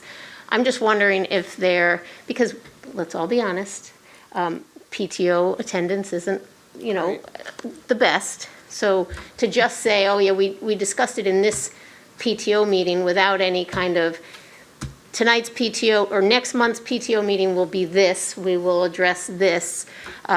Those parents who have, interest, concern, want to learn more, this would be your opportunity. I don't know if that's something that. The only issue with it, Ari, is PTOs we don't control. Those are individual parent organizations, so for us to say you will do this is a little bit, I'm sure they take suggestions and go through, but that's the difficulty with that kind of interface. It would be better off saying the school would have something or the principal would, but again, we're getting into the time of year that's, a lot of things going on, and as spring sports begin also. I hear you, and I one moment, Ethan. I just wanted just a moment. I appreciate what you're saying, and I think what you may not be realizing it, but you're highlighting the difference between governance and management. And governance, as we know, is our role as Board of Ed members, but management is the more day-to-day aspect of it, which would be within the purview of the school. So, yes, very good point that you raised with that. Yes, Ethan. I apologize because I know you wanted to end this. But just to follow up to Ari's point, it was because I was there last night, it was just the board of the PTO primarily. It wasn't a special, let's do this, and I think if you could do something like that, so it may make sense to do your hold to get something better. I think if you do it small groups, maybe that's more effective. Let's do this. Let us vote on the motion as it reads, as it is said. And as we know, we can always have another motion to be proposed. But in regard to the motion as it was originally said, and it was seconded, and we had our discussion. So now voting on the motion that was originally proposed, all of those in favor, say aye. Aye. Those opposed? Nay. Nay. All right. Abstentions? Nay. I was nay, I just couldn't get my. That's all right. That's all right. The motion fails. But thank you all so much for the robust discussion, and certainly it can be proposed again in a different way that acknowledges the suggestions that were raised. But so appreciate the time put into this. All right, and with that, we now will move on to staff communication and reports. We will hear now our superintendent's report. Yeah, in the interest of time and getting our students a chance to get up there, I'm going to be quick. We hosted the Branch Division for the National Shakespeare Competition for the first time that West Hartford was a host of this competition that 40,000 students nationwide take part in. And West Hartford students took first and second place. August Kittleson of Hall was the runner-up. Declan Smith of Conard was the winner of the Branch Division, and we'll move on to the national competition in April. And this is really cool because it involves Shakespeare. We have to read first and then analyze and then perform and recite Shakespeare monologues and sonnets. So you get one cold and you have to go through it in the original language and go. So it's a very cool thing for us to have the two people involved, and good luck to Declan as he gets involved. There's a lot of really cool prizes, but there's an international competition that I think the top two get to go to in Stratford-on-Avon, I believe. So very cool. You have this flyer at your place. This is something West Hartford does, and Paul Vicina's office oversees it, and we've been doing this probably closing on a decade now. We're one of the only communities that do this, and it's in partnership with our American Legion, where we meet with and recognize those students from any West Hartford schools, including our private schools, that are making the commitment to the military upon graduation. And it's a great night with a dinner. You're all invited, and truly inspiring evening to see these kids, which I know many of you know from having been there. And then lastly, I do want to mention the niche rankings. Once again, West Hartford was graded as the best place to live in Connecticut, with a major reason given being our public schools. I'd point out that West Hartford gets an A+ ranking, and West Hartford's the only place in Connecticut with two high schools that are both given A+ rankings for those schools. So I've heard over the past year some people say this isn't what it was, or that some people are dissatisfied with things, but the fact is real estate tells a different story, as do rankings like this. that show that our schools are still the most highly thought of schools in the state of Connecticut, as do our responses now as kids are applying to colleges and the recognition that our public schools get. So it's important for us to take some credit for that rating. So thank you. Thank you. All right. Any questions, comments, teammates? All right, thank you so much for that. We now will move on to our staff reports and board discussions, the mastery experience. We look forward to having Mr. Vicinas, Ms. McKernan, and we have two students with us as well. Three students with us as well. All right, please do come forward.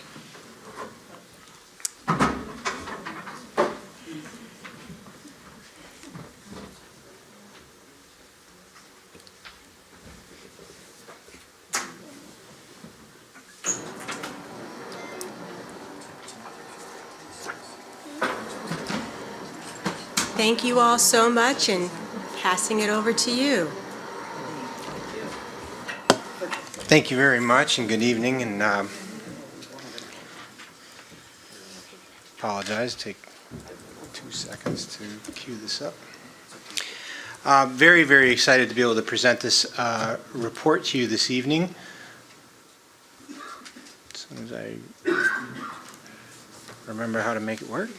On the mastery experience, this is an update report regarding one of the key elements in our new graduation requirements that were passed by the state of Connecticut that we've adopted, and really wanted to talk to you. It's probably one of the most exciting pieces and one of the kind of biggest changes for the high school experience for our students. And I don't want to talk very long because the folks to my left and my right are really going to steal the show in terms of being able to share some of their experiences. So just to provide you some basic background, Public Act 17-20 outlined new graduation requirements for all schools across the state of Connecticut, where they essentially changed some of the credit distribution requirements, which are typically very course specific, and we maintain many of those course specific requirements, like you have to have a credit within U.S. history and you have to have 4 credits of English and so on and so forth. But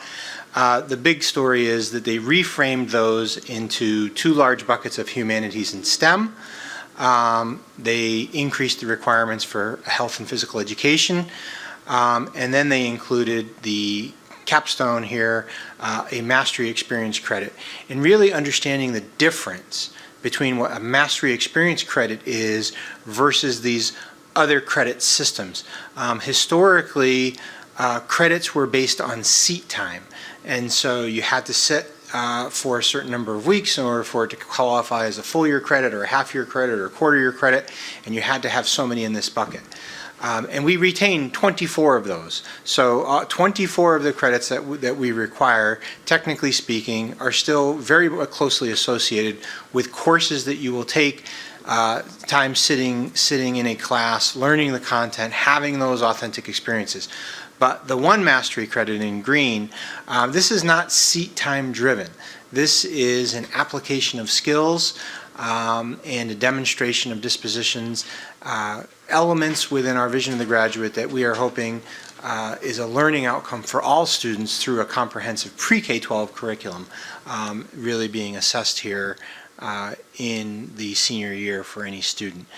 And it's very personalized. I'm gonna turn this over very quickly because I want to credit Ann McKernan, our Director of Secondary Education, who has really been a driving force with the vision, with the creativity in and around how we can make the mastery experience a personalized learning experience for our students, something that's really going to engage them and inspire them and be thoughtful in terms of their career and post-high school interests, things they may be studying in college, things they may be working on as they enter the workforce. So I'm going to turn this over to you, Ann, to talk a little bit more about personalized learning and continue with the presentation. Thank you so much, Paul. Thank you so much, Paul. Yep, I'm very excited to be in front of you tonight with these great students and so many others across our district who are doing some really amazing personal projects. And, you know, engaging students through genuine and challenging learning opportunities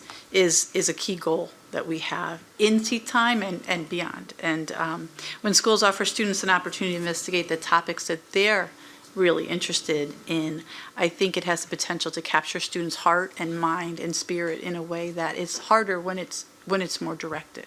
So the core of the way the program was built was to give the most student choice possible. Students can design their project with the greatest latitude that they see. We also have a lot of structures in place to help the students who might need more support, but we are very aware of that. I'll talk more about that later in the program, but right now I think the key thing for you, I hope, to take away is that our students have this great opportunity to go where they want to go and demonstrate their learning. So I'm going to move forward with this and bring us back to the vision of the graduate for a moment. And the vision of the graduate certainly is, it articulates our school districts and our community's hopes and dreams for our students. And these are what I would say, cross-cutting skills, that life skills that we hope all of our graduates walk away from. We've had a presentation on the board before, but I know we have new members as well. So I'll give you a moment to take a look at them and also talk a little bit through them.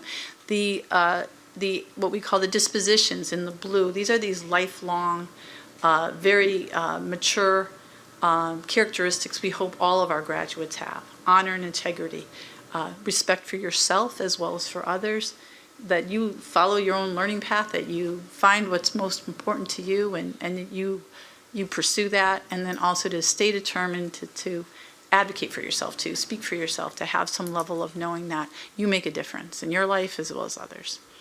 In the orangey green colors are more of the somewhat cross-cutting academic skills. They're not specific to any one area, but they are important skills for working with others and finding success in your endeavors. So if we move forward, I want to stop for 1 second. Our students don't master whatever particular project that they're pursuing. What they're working on is to practice and master these skills through a project. So I wanted to be clear on what they are mastering or what they set out to. So they all do their individual pathways, projects, research, service, whatever it may be, whatever they choose. But in the end, they all reflect on this and their growth towards this. So what do they do? And the students all write proposals. And what I really like about this, it's really morphed a little bit with the innovation of the department supervisors. The students write proposals, and when the proposals are read by the teachers, they're not just you hand the proposal to your teacher and then your teacher reads it. They are actually read by a committee, almost college-like in a way. The committee of teachers will read your proposal and either approve it, provide feedback and give you time for revision, or say it's not quite there yet, try again next year or next semester, because there is, I'll talk about the timing of when you can complete this. But what's really neat about that process is students, one department said, we're going to write a letter to the students after they've been approved. So they get a letter, like from the department saying, a committee of teachers have read your proposal and we find it meets these, and it's like kind of elevates the game a little bit. I find it pretty interesting. The students can then start their project once they get their approval, and they are to maintain a journal about their challenges, their successes, maybe their hiccups along the way, and at the end they also evaluate themselves against the vision of the graduate. So that's what they do. They do 4 steps to complete this, the project being the biggest piece, but they do other things. How do they do it? They can do it in 3 major ways right now. They can take a qualifying class. Now, to help you understand this, and there is a link in I think your agenda, your board report, almost every one of our electives is a qualifying class. And the reason we did it that way was we thought if you're already electing to take a course, you must have an interest, and it's not required. So perhaps this is where your passion is. Maybe it's a hobby, but maybe it's a career. Maybe it's a college major. We're not sure. So many of the kids will look at those elective courses they've taken and say, I think I can complete it here. And you're going to hear from the students today who did that. Some children have opportunities to do things outside of school, and we want to credit that too. There's so many amazing things that are happening beyond the school walls, and we have a pathway now for external credit to be awarded for this one credit. And for students who might need more support or say, wow, time management, executive functioning, project management, that's a challenge for me. Maybe even identifying my passion. I could use some support with that, because I'd love to say everyone knows their passion by 15 years old, but sometimes maybe not. Maybe need a little help and direction. So we have some supports both through an ME seminar class and during the school year that will be introduced next year, and a really exciting summer program that I'll just give you a brief overview of. But we were approached by the fire department. They run a community emergency response team, and they used to have, they have a teen version. So imagine in a crisis situation, a pandemic. Sorry, that never happens. I don't know. I've ever heard someone say that. A hurricane, and there's things that are down. In some communities, flooding, some terrible things happen. Youth have a role in some of those, especially if they're trained. So our summer school program will offer training to our youth in a 20-hour program to actually get the teen certification to join our CERT team in town. And they're doing some really exciting things this summer. They'll be having many different community speakers in. And one of the most interesting is in crisis, sometimes pets are left behind. So they're going to bring an animal control officer in and explain the psychology of helping animals in a crisis, I guess. So Paul and I are looking at all the opportunities, and we're like, wow, that's kind of cool. They're going to be doing some, using the St. Bridget's School, which will be a community center, and do some light search and rescue around the building. They're going to learn how to use the training fire extinguishers. So that's just another opportunity. So kids who go through a 20-hour program like that and get certified, why wouldn't that count as an experience? So that's just one of the 3 pathways they have. We introduced this in their first semester freshman year through the freshman seminar program. If you're not familiar with that, that's the guidance counselors go to the freshman student study halls once per week and give them a great deal of information on high school.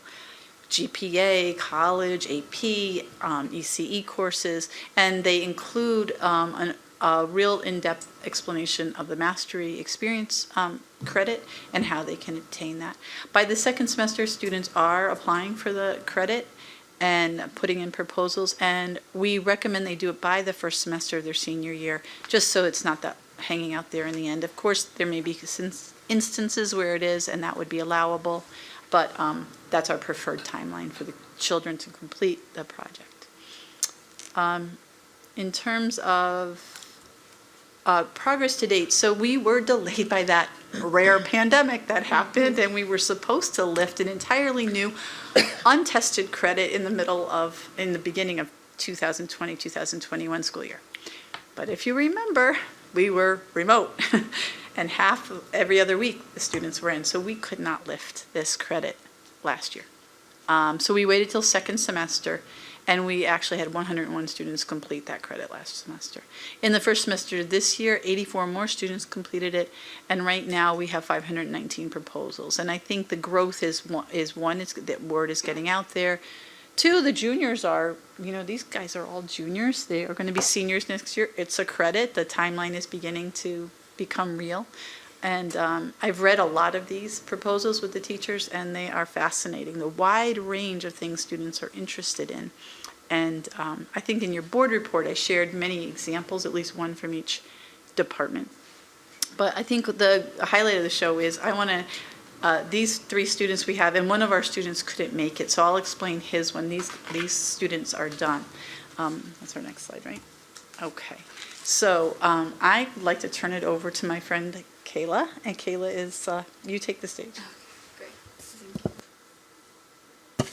Hello, my name is Kayla Wisniewski. I am a junior at Conrad High School, and for my Mastery Experience project, I wrote, produced, and published my own original song onto Spotify.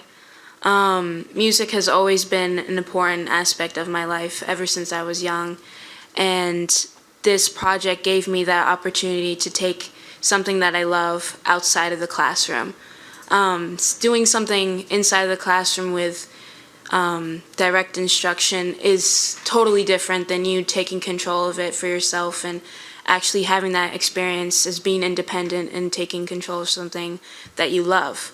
For the visions of the graduate, there were so many things I had to take in place, as in integrity, making sure that my lyrics, my backing tracks, everything was my own, not taking from anything else. Collaboration with TuneCore, which was the website that I used in order to get my song coordinated and given to Spotify so that they could approve it. There was much back and forth there. Perseverance, really. As a student who does sports, who's in the musicals, does many clubs, has homework, my life gets pretty busy at times, and having that ability to persevere and push through and then also do something that I love at the same time was something that was really important to me. It gave me opportunity to take something that's out of the classroom and then focus on what I like, and having that opportunity to focus on something that I like maybe for future careers, or at least as a hobby, because music will always be a part of my life. But at least to have that experience was something that's really important to me.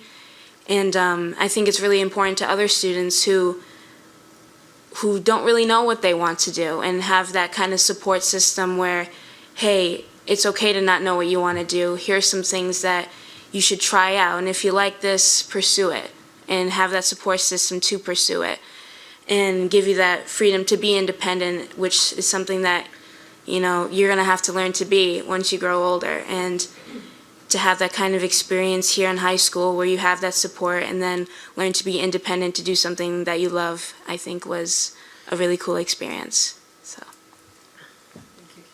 Thank you, Kayla. I read about hers, and I'm like, we have to have this student come. We have to, because I just can't imagine what it's like to put your entire own song together. I think that's just amazing. And thank you for sharing.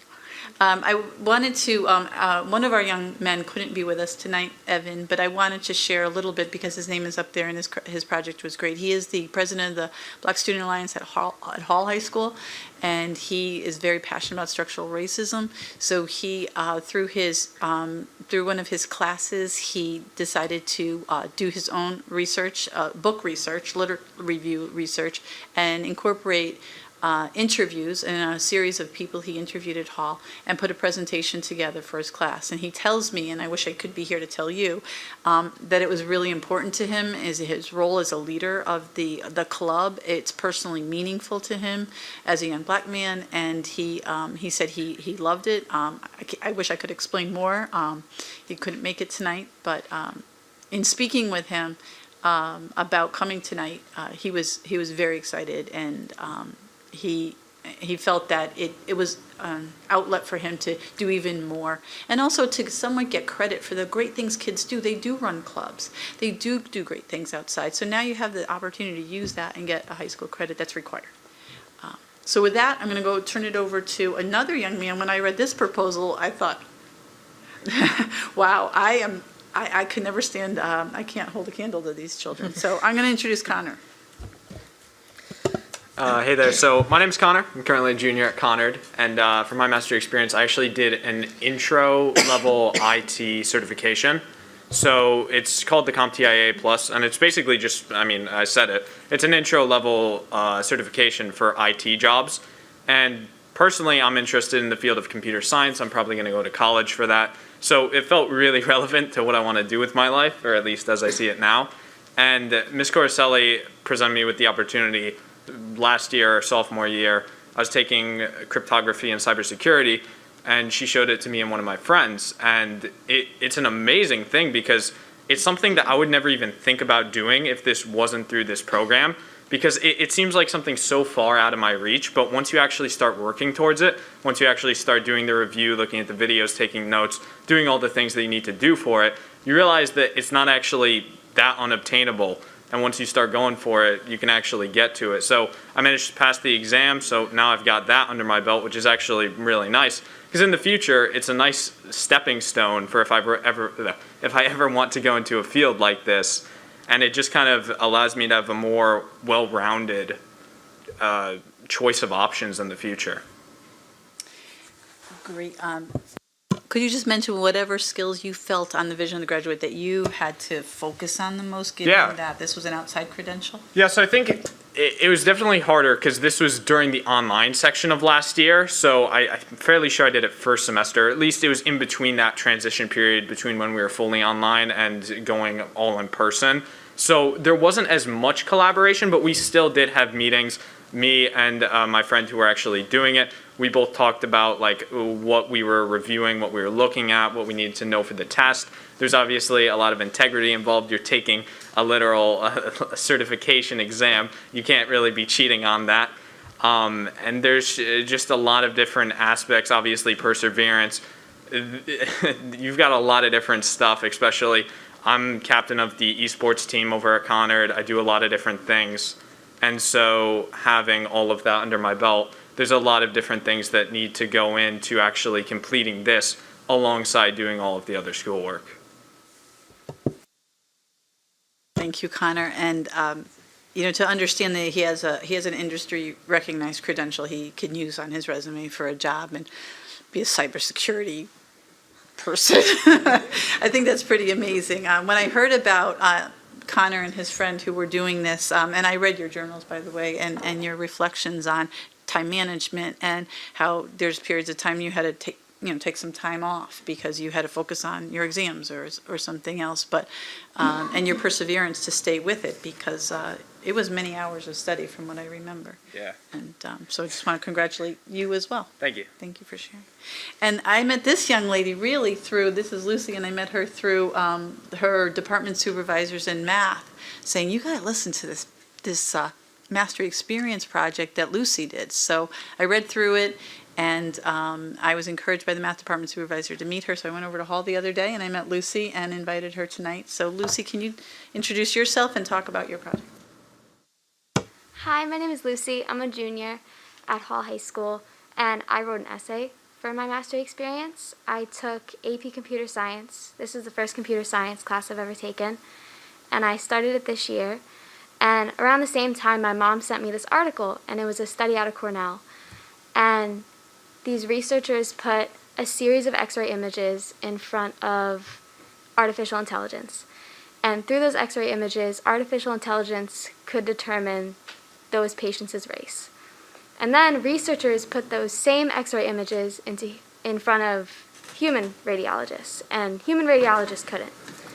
And so they did this huge study out of Cornell. They tested all of these possible reasons AI could determine race: image quality, disease label data, age, sex. They tested anything you think you would test, they tested it. And they came out the other side inconclusive. So for my Mastery Experience, I looked into the study. I did some research into the history of medical racism in America, and I looked into the possible implications, and then I put it into an essay. I think what I related to most for the vision of the graduate was curiosity. I've written a lot of essays for a lot of classes, but I've never really gotten to choose what I write about. So with this opportunity, I could choose what I want to write about. I'm really interested in it, and so it was more fun than other essays I've had to write. I remember when the department supervisor, Ms. Salvani Ethier, told me about this. She said the child did it on AI, radiology, and racism. And I was like, what? What is that? And then when I met Lucy and she explained it to me, I was really blown away. And we have some programming like this in our seat work classes, like AP Research and AP Seminar. But what this program also does is allow it to be much wider open to students who either can't fit that class into their schedule or perhaps don't identify necessarily as AP, although we always work on students identifying themselves as AP or ECE. But I was amazed at your project and very pleased that you did that. So I just wanted to, I know you might have questions of the students, so I wanted to see if you guys did, and then we'll finish our.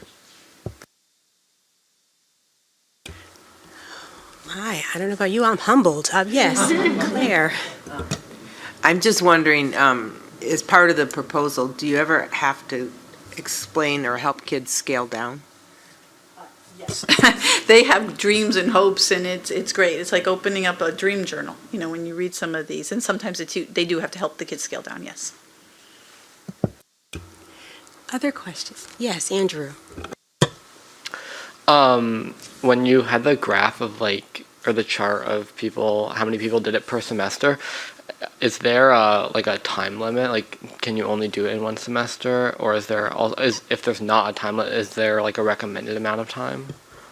Yes, we recommend you try to do it in a semester because sometimes when things go so long, you can just lose sight of it. But if, for instance, the way you get awarded the credit, if you started first semester and for some reason life got in the way, we just remove the class. There's no failing it. You just remove it, and then you try again next semester. If a child needed a year, we could certainly accommodate that. We have the course code, so to speak, to put in a year-long one or a semester one. But we do think that the extended part of a year, if you start and you have a whole year, most children do very well in this semester, but we can accommodate that as well. Other questions, comments? Yes, Jason and then Claire. Yeah, so first is comment and then a question. Wow. Thank you so much for sharing your projects and also the courage to pursue those ideas and that work. It's tremendous. And speaking from personal experience, I filled out my first human subjects application to do research. And I had never done it before, and I had to go through internal review board review, and I never thought that I would ever have to do that as a historian. I'm mostly studying people who've passed away. So now I'm studying live people and their procedures, and I never thought I'd have to, and now that I've done an IRB, now I'm an application, now I'm helping other people write theirs. And I hope that this experience gives you that confidence to continue to do this work and to inspire other people. It's fantastic. Really excited to learn more about your work. And Kayla, can I find your song by searching your name? Yes. Yeah. Okay. Write it down. Yeah. So this is wonderful. The question I had was, what does the mastery experience look like for students with disabilities? That's a great question, and one we're monitoring all the time. In fact, I was in, there's a course that we have called CAVE. It is career and vocational education. I've been in contact with the teacher who's working directly with his students who go out into the community working on their life skills, and we are working with him to tailor the mastery experience for his students. We've been in contact with the two high school special ed department supervisors, Mr. Ted Dillon and Mrs. Stacy Kellogg, and we have specialized support for students. I also like to share that our arts department really flourishes in this. Like many kids like Kayla just love music or visual arts, and they're doing so many great projects, and either creating their own music, they're doing their own compositions, they're writing 10-minute plays, they're doing all kinds of things. That's been one of the largest departments. Another, world language, because the CLA by literacy fits perfectly here. We have 180 students pursuing the CLA by literacy this semester. In looking at someone to highlight in the seal, I realized that only seniors have already taken the test already. So I was almost going to ask Andrew to come because I found out that you took the CLA by literacy. But the juniors don't take that test until May, I think. So I couldn't bring any up. But many of our departments, would you think almost 60 students this semester want to pursue a mastery project in math? Everyone says they hate math, but really? And Paul would be the first one to do his mastery project. Tom and I would be doing history. Paul would be doing math. So many departments are really coming through. The PE department has students who are following the trainers, learning about training because they think they want to do that. Some are talking about volunteering with Special Olympics and that kind of work. Every department has found their way, and so we have a special eye on our students who may need the most support. I think that everyone's been the most worried about our kids who might need that. So between the courses that we have, the specialized conversations we're having with special ed, and not every project will look the same. That is perfectly okay. And not every project might be quite as flashy as the next, but if it fits you and it helps you to grow towards the vision of the graduate, and it has some depth and it's something that's going to be a challenge, then that can meet the requirements. Other questions? I think Ethan, was your hand raised before? I can't see you duck back there. Okay, so Claire and then Ethan. Okay. I just want to say how wonderful this is and how proud your families must be and you must be of yourself. In education, we learn things in different classes, but these projects help you see what we do in the real world when we mix all kinds of subjects together. Also, your story that you get to tell when you graduate college, this is a unique thing that you'll be able to put out there for that career. And it can, even if it's not the field you go into, it is an experience that you uniquely have. With the number of students, 516 now, and I'm assuming it's probably going to grow, do the staff have the ability, have time, that coaching and the support that is needed for students and maybe even peer-to-peer coaching? How is that working as far as allotting that time on top of their busy schedule? I'll hit some of that question. Good, thank you, Claire. So first, we bake time right into the early Wednesday release CSI calendar, curriculum staff improvement calendar. So we have, I believe it's 2 dedicated days in the fall and 3 in the spring.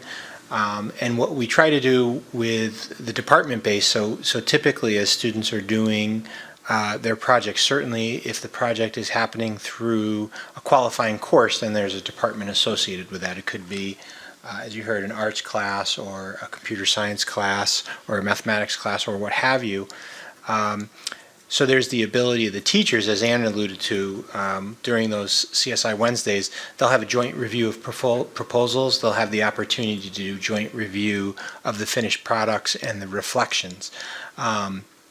But as you kind of heard, a lot of the work along the way is very much for the students to be working on, to a degree independently. They have the opportunity to ask questions and things of that nature, but it's not scaffolded in the same way that we think of a project that we did in 8th grade, where I had to turn the timeline in on this day and I had that first check. It's really intended to be, and the importance of that, it's a passion for the students so that they can have that perseverance, they can have that intellectual curiosity.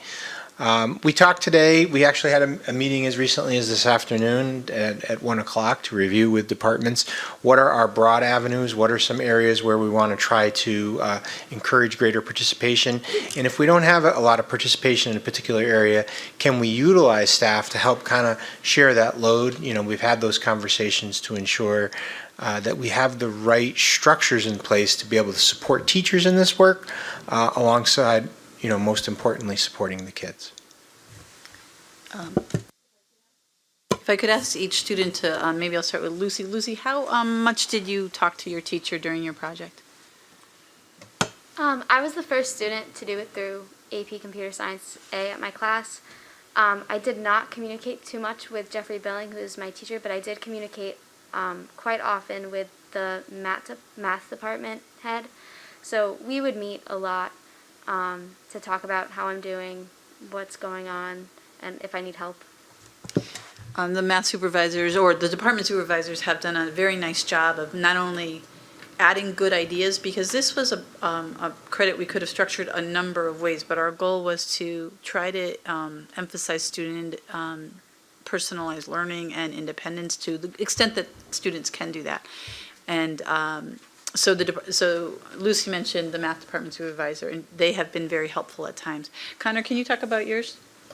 Yeah, so for mine, Ms. Corselli, who's the teacher of a lot of different computer science classes, but specifically cryptography and cybersecurity at the time, we would have scheduled check-ins with her where if we needed help or if we needed anything, then we could go to her and we could say, this is what we're doing right now, this is what we need help on, or this is what we're good with. And sometimes they would be as short as like 3 minutes of literally us just saying everything's going fine, and sometimes they would be up to half an hour of us saying, all right, we need to work on this, we need to do this. And so it was pretty nice having like a nice check-in blocks just so that we could be able to actually keep a nice little timeline while doing it. So for me, Mr. Urick, my choir teacher, he set out certain days where we'd be scheduled times for anyone who was doing the mastery experience, if they wanted to talk for like 30 minutes or 15 minutes, to sign up for a time slot and to talk for that.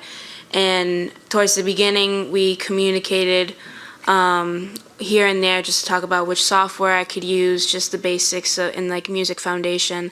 And then towards the end, we got more independent and just little check-ins like, hey, how you doing on this? Are you going to meet your deadline? Do you need any help with anything? And that was pretty much it. Just to wrap up, we are continually monitoring as you can see, the numbers are coming up. So we're continually monitoring what supports we need. Just this week, we've named so 2 people who work in our Career Center are taking on a portion of the coordination. Miss Amy Schaefer at Hall High School as external mastery coordinator. So she's going to be coordinating all outside mastery, and she'll be a point of check-in for the kids if they just have questions or they come down and say, I don't know what to do, and she can help. We could also advertise through that. Like if we see a great volunteer organization that's looking for help, she can start to post that. At Conard, it's Mrs. Megan Sersasimo in the Career Center. So my message is we continually monitor and adjust because it's so new. Other questions, comments? Ethan, yes. Yeah, I had 2 things, and I think Lucy just gave an example one. How often do you have the courses where there's like 2 subjects that interact? Like, I think she said computer science and math. Does that happen often, or is that unique? It's a really good question. I don't know that we have ready numbers. I think what's unique about the math and computer science and is that between the career and technical education, CT, which Brian Cohen's the department supervisor, and between mathematics, Monique Albani-Ethier and Michelle Graveline are department supervisors, they share teaching responsibility among their teachers for the delivery of a lot of the computer science courses. So, and specifically APCSA, APCSP, I apologize, I'm talking in acronyms, Advanced Placement Computer Science Principles and Advanced Placement Computer Science are sometimes a shared teaching load based on which department has the available person. So that connection, I feel like in your case, is probably very natural, okay. But I certainly leave it open to investigation if I were doing something and I were interested in, for instance, it was an essay, and I, as you mentioned, and I wanted to engage with my English teacher to get some tips on nonfiction writing. Maybe I haven't done that haven't taken a lot of courses in that, or something to that degree where there might be an interdisciplinary connection. Okay. I was wondering if it was too complicated, but you just gave an example where you can do it. So. Second thing I had, and this is just more a comment, this is just me. I love the vision of the graduate. I wish I saw it more when you guys do more of the academic, because I think that there's some really good statements in there. And I don't remember seeing it before. So. Thank you. I think you weren't on at the time we gave the major presentation on that. But you'll be seeing and hearing more and more. But it's been a great grounding for this particular activity, because in the beginning people were saying, well, how are we going to judge mastery of all these wide range of projects? And I said, because you're not judging that. You're judging their commitment to these skills and dispositions. And the kids have done really an amazing job. Yeah, to me, I've seen visions work when it's repeated and emphasized, and exactly. I thought there were some great concepts in there. Exactly, and that's what we're continuing to work with. The teachers have been great about, as they work with it, I can see them bringing it into their other classes more and more. Like this assignment, you're going to be working on this, and you'll practice these skills in the vision of the graduate. And so that I can't agree with you more. Okay, thank you. Ari. I just had an observation. I'm just so impressed by this, and I was here for the first presentation, and I don't know if I missed it at that time, or wasn't paying attention and all. I don't know, but I've been blown away by this presentation and kind of the presentation as well as the students' contributions. And I just wanted to say, I know that Superintendent Moore really speaks to, you know, kind of how students who participate in AP classes, that's a really good kind of measure of college performance and preparation. I would argue that this mastery experience, just the words that I listened to tonight and in the description, it really mimics kind of the higher education style of learning and teaching. I mean, for example, student-driven, self-directed, following your passion, curiosity, finding something that's meaningful, and then this idea of this individualized instruction really mimics kind of an academic advisor. So I'm just really so impressed, and I think in terms of preparing students kind of for what the next step is for those that choose that path, I think you guys are doing an amazing job. Well, thank you. The committee that put this together worried at the same time of balancing the amount of how wide this could be and independent it could be with management. And we certainly could make it more narrow and easier to manage, or wider, and we'll figure out how to manage it. And that we are in the, I can happily report we're in the, it's wider, we're managing it, but we have to stay nimble because there are a lot, and we will continue. I think there's, I believe we can do it. And based on the numbers I'm seeing, I believe we can do it. We just have to stay responsive. Other question of Deb, and then Jason, and then, yes. Thank you. I want to thank all of you for coming forward, and the students particularly, and comment not just on your actual projects, but on your presentation skills. And it's clear that you have the confidence to talk about what you've learned and what you've put together. So my question is, we were lucky enough to hear from the three of you about your projects. Can we think of a way where more community members might learn about the Mastery Experience projects that other students are putting together? Maybe a website that students could opt into to say, here's my Spotify song, or here's my play that I wrote, or here's my essay. Yeah, we were, as the pandemic hit, we were talking about expositions, and it started at first with the AP research projects, that there's so much work that goes into them, and then a committee sees them. But we were talking about, and actually UConn, we had basically just agreed to partner with them with those going out. These fit the exact same model where we could do this local kind of presentation where you have a few examples presented, but you also have the website, you also have samples of student work that go out year by year and make it a true event. That's part of the Mastery Project. And there's a few that also lend themselves very well to question and answer sessions from experts. And there's one piece in this that we need. I shouldn't say we need, because it comes across critically, and I don't mean it that way. It's that we want to partner with community experts too. And that's one of those things that parents that working in some fields, and we have people that want to be mentors in this research project and validators. So it's not just a teacher working with them. It is, a firefighter. It is a real cryptographer and that kind of piece. Piece. There's a very key group who also needs ideas, and that's our freshmen. They come into the high school, and we've talked about having some kind of an expo of maybe students like this we could organize a day where where kids can visit different stations, and because our freshmen might come in and say, I have no idea, but if they talk to these guys, I really believe they could get some great ideas, and maybe even some mentorships out of it. Student-to-student mentorships could be helpful. So that's just one of our ideas we are keeping in the back of our mind as we get bigger with this project. Thank you. Jason, and then Claire. Yeah, thank you. One thing that came to mind about the capacity issue that you were talking about, as more students begin to do this and it develops in different directions, I'm wondering if there's also opportunity to, to channel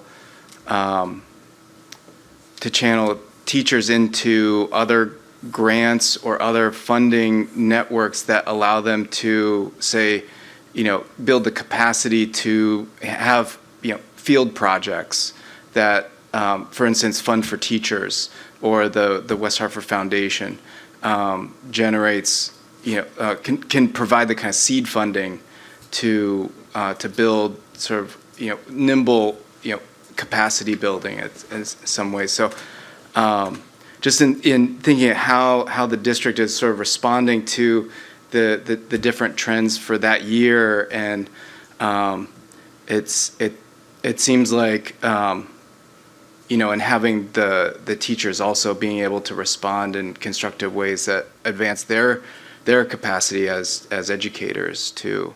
I wonder if that's been discussed or evaluated. I don't think it's been discussed, but it's a great idea. And we have talked to teachers about project-based learning, bringing project-based learning right into the existing classes. So some of it's right in your class. You might be able to do your mastery experience because the entire class is doing a project and you have an independent part of that project. So we've talked to them about that, and that is beginning to take root. But I love your idea about looking for grants for other ways to extend. Yeah, I was just going to piggyback on that. As you were talking, Jason, that's what was going through my mind was this could be really a game changer for some, a catalyst for some. I think we have some talent there, but it's at pockets of excellence. But as this really matures and teachers start to really see the opportunity for authentic learning experiences and they begin to integrate more of it directly into the classroom, and we create a greater number of qualifying courses and or the experiences that exist within a qualifying course just become that much richer. That's kind of what I was hearing as you were describing. Those were the gears that were turning. Claire, yes. So I love the vision of the graduate, but what it creates is this rubric that doesn't have a measurement that someone's project has to measure up against someone else's. It's a unique passion experience for them. And I hesitate to get too many projects out there because each child has a unique passion. We're at different levels. To compare myself against something you could do or to feel overwhelmed because that's something I could never do. And so in keeping the door open and the project vague, you allow kids to reach mastery by the vision of the graduate rather than the project itself. And so it's great to see samples, and I would love to celebrate, but it would be those kids that want to show off and share everybody, but not ever expected that you have to be published or that you are ever shown, 10 examples and then say, which one are you going to do? Or what are you going to do for yourself that's similar to these people? So just keep it vague. Rubrics that are vague, let everybody master. And I think if I could, Claire, specifically for you, as we go through, this doesn't, like anything else, doesn't happen as a vacuum in high school. And what we've done in our elementary and middle schools to prepare kids for this, we talk about project learning. I very deeply remember a butterfly project that a certain child did with their teacher years ago. So. I agree with you. These children have been pioneers, and they have really had it as open as it possibly could be, and they've taken it and I don't want to compare myself to them. I don't know about you guys, but I don't want to compare myself to these kind of kids because they can do really amazing things. But so we will be careful of where support is needed, where some guidance is needed, but always I think we are guided by the idea that in each child there's something very special, and we can help them to find that, and we can help them to kind of direct them a little bit. So we will keep that in mind. Other questions, comments? I echo all that has been shared. So very proud of you, so very proud of how this has been put together. And although it's described as the mastery experience, what I just keep seeing is me, which mastery experience, but me. Just wait. Oh, there's more. Oh. Just wait. Okay, I'll hush, I'll wait. There we go, yes. Excellent, excellent. And was going to ask Kayla, Connor, and Lucy, from all that you've experienced, what would you say is one thing about me, meaning you, that has either been strengthened or you've become more aware of? Sure. So I think for me personally, I think that my mastery experience was really the first time that I've really had to like actually time manage, because prior to sophomore year, a lot of the time I'd be able to get my things done, I'd have sports, I'd get my stuff done. But once I started actually doing this, now I had to start blocking out times, trying to figure out how I was going to get everything done. And like mentioned before, sometimes I would have to take a quick break from the mastery experience, go back to my work. So I think overall, I've seen an improvement in my ability to actually be able to plan out my time and get everything done by the time I need it done. I think for me was just the creativity aspect of it all, because being in a classroom setting, like for choir, you get a sheet of music and you sing it, but it's really cool to see how when you're taking out of that kind of setting. For me, it was just amazing to see like how creative I could get with my project, how I could create something that just out of the blue, like, hey, I like this note better than this note, I like this lyric better than this lyric, and just the whole process of me creating something that's my own was just really cool for me and something that I gained from this. I think for me it was mostly perseverance. The study that I based my essay on was not a study that I could understand without extensive research. Sometimes it felt like every other word I had to look up and figure out what that phrase meant or that technology was. So I think getting through that 40-page study and not giving up on that was probably what I had to learn how to do.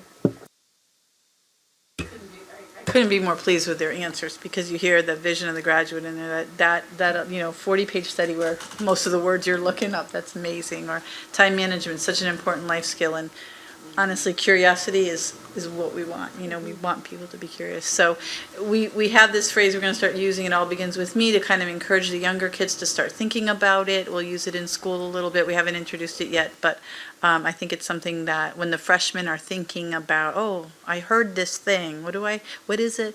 We can start using that and getting them to, and it also sends the right message that this is independence, and that my future really is about me. So I need to strengthen these skills that we see in the vision of the graduate. So thank you so much. Thank you. And Board, I hope I'm not misrepresenting by saying we are so proud of each and every one of you. Lucy and Connor and Kayla, my oh my, so proud of you, and we certainly know we're going to see more of you in your current talents and future aspirations. And I have to say, I am tattling for a brief moment. I had the wonderful pleasure of going to a wonderful musical on Friday at Conard High School, Footloose. I know we're going to hear more about that. And I believe I'm staring right now at one of the, oh, I am, yes, I'm starstruck because Kayla, wonderful job. Oh my. So you clearly are giving evidence to your talents. Excellent. So look forward to seeing more of you, Connor, and you, Lucy, as well. Thank you so very much. Thank you.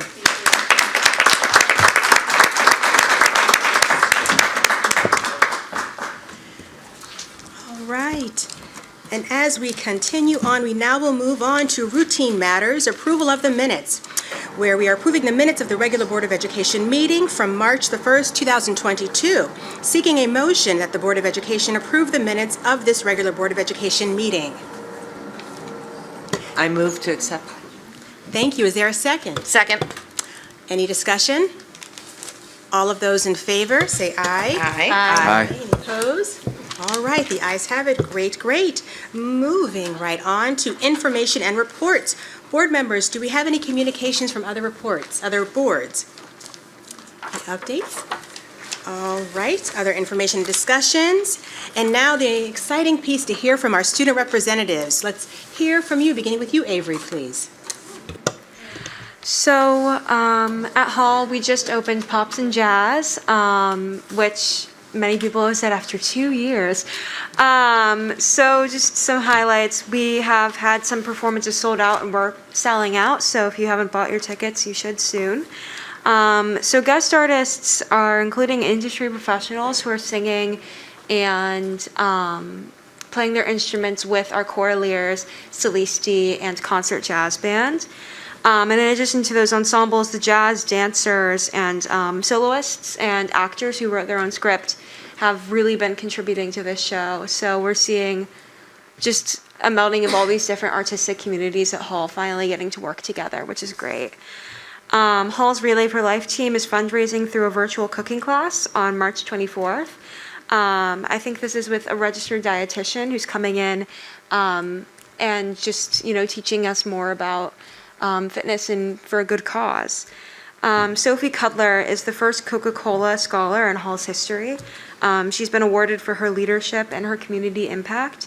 And in sports, Jonathan York, Toby Rufo, Sam Sandler, Sean McDaniels placed second in the relay at the New Balance Indoor Nationals, and they won All-American honors. And swim won 3 school records as the CIAC Class L swim trials. And looking forward, spring sports registration opens this week. Wonderful. Thank you, Avery. Andrew. Right now, Conard is hosting a Spirit Week, mostly for, school spirit generally, but also we are in the midst of a number of very impressive athletic feats. So just to talk about sports, the boys basketball right now is at Enfield playing in the semifinals of the state tournament against Northwest Catholic. That game is finishing up right now. Actually, it started at 7, so I guess we'll see what happened. We lost, unfortunately, but it's still the furthest run Conard's made. They still, they still got Andy, leave off the details. They lost was enough.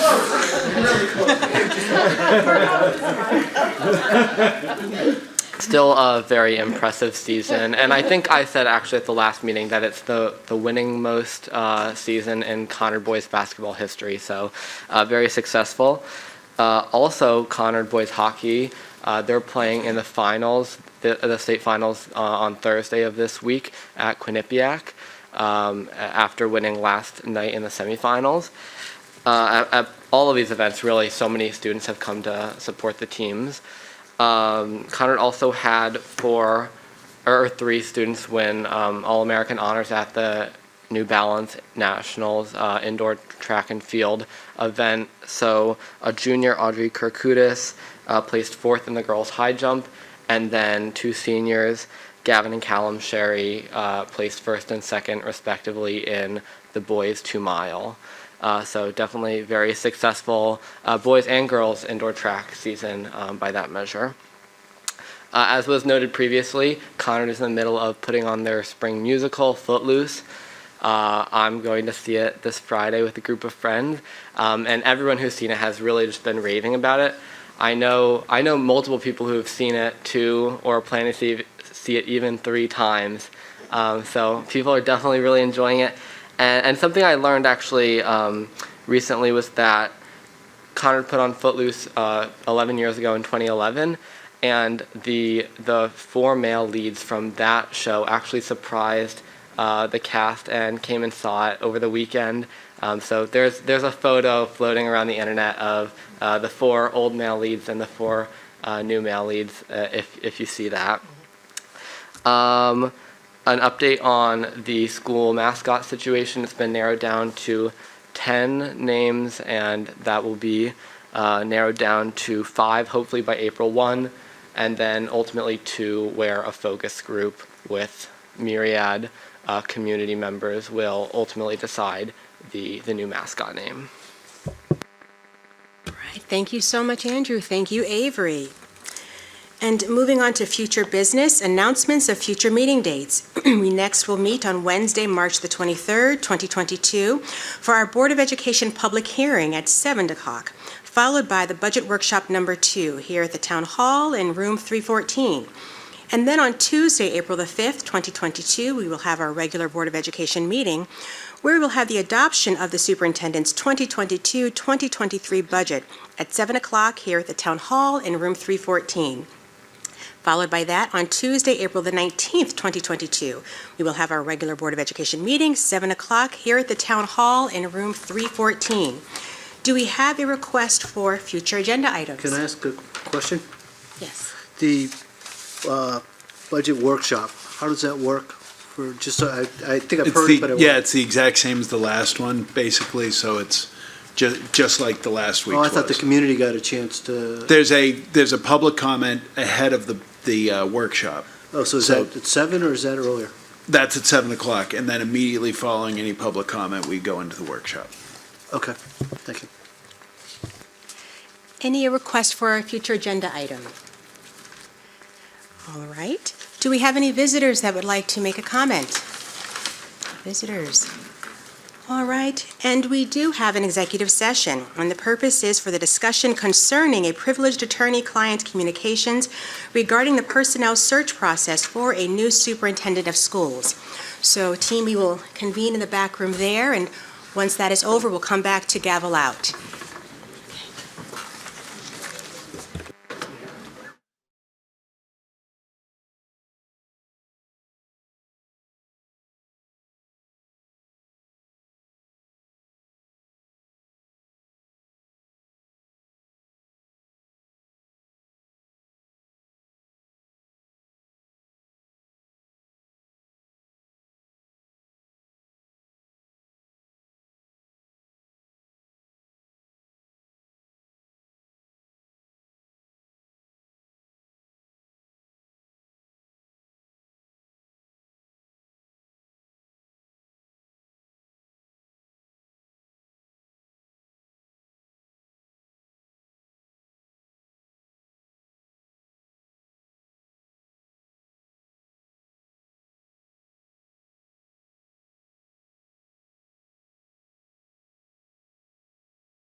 was hoping we'd be done before 11.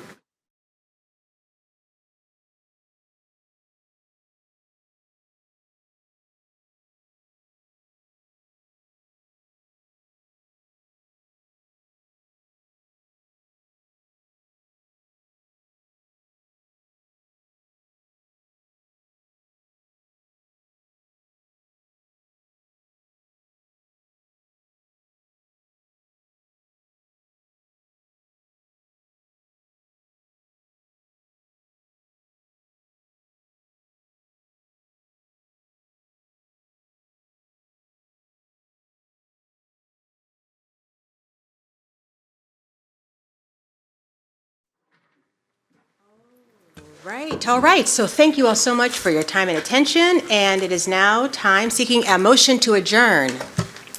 Motion moved? Second. Second, all right. We are adjourned at 10:46.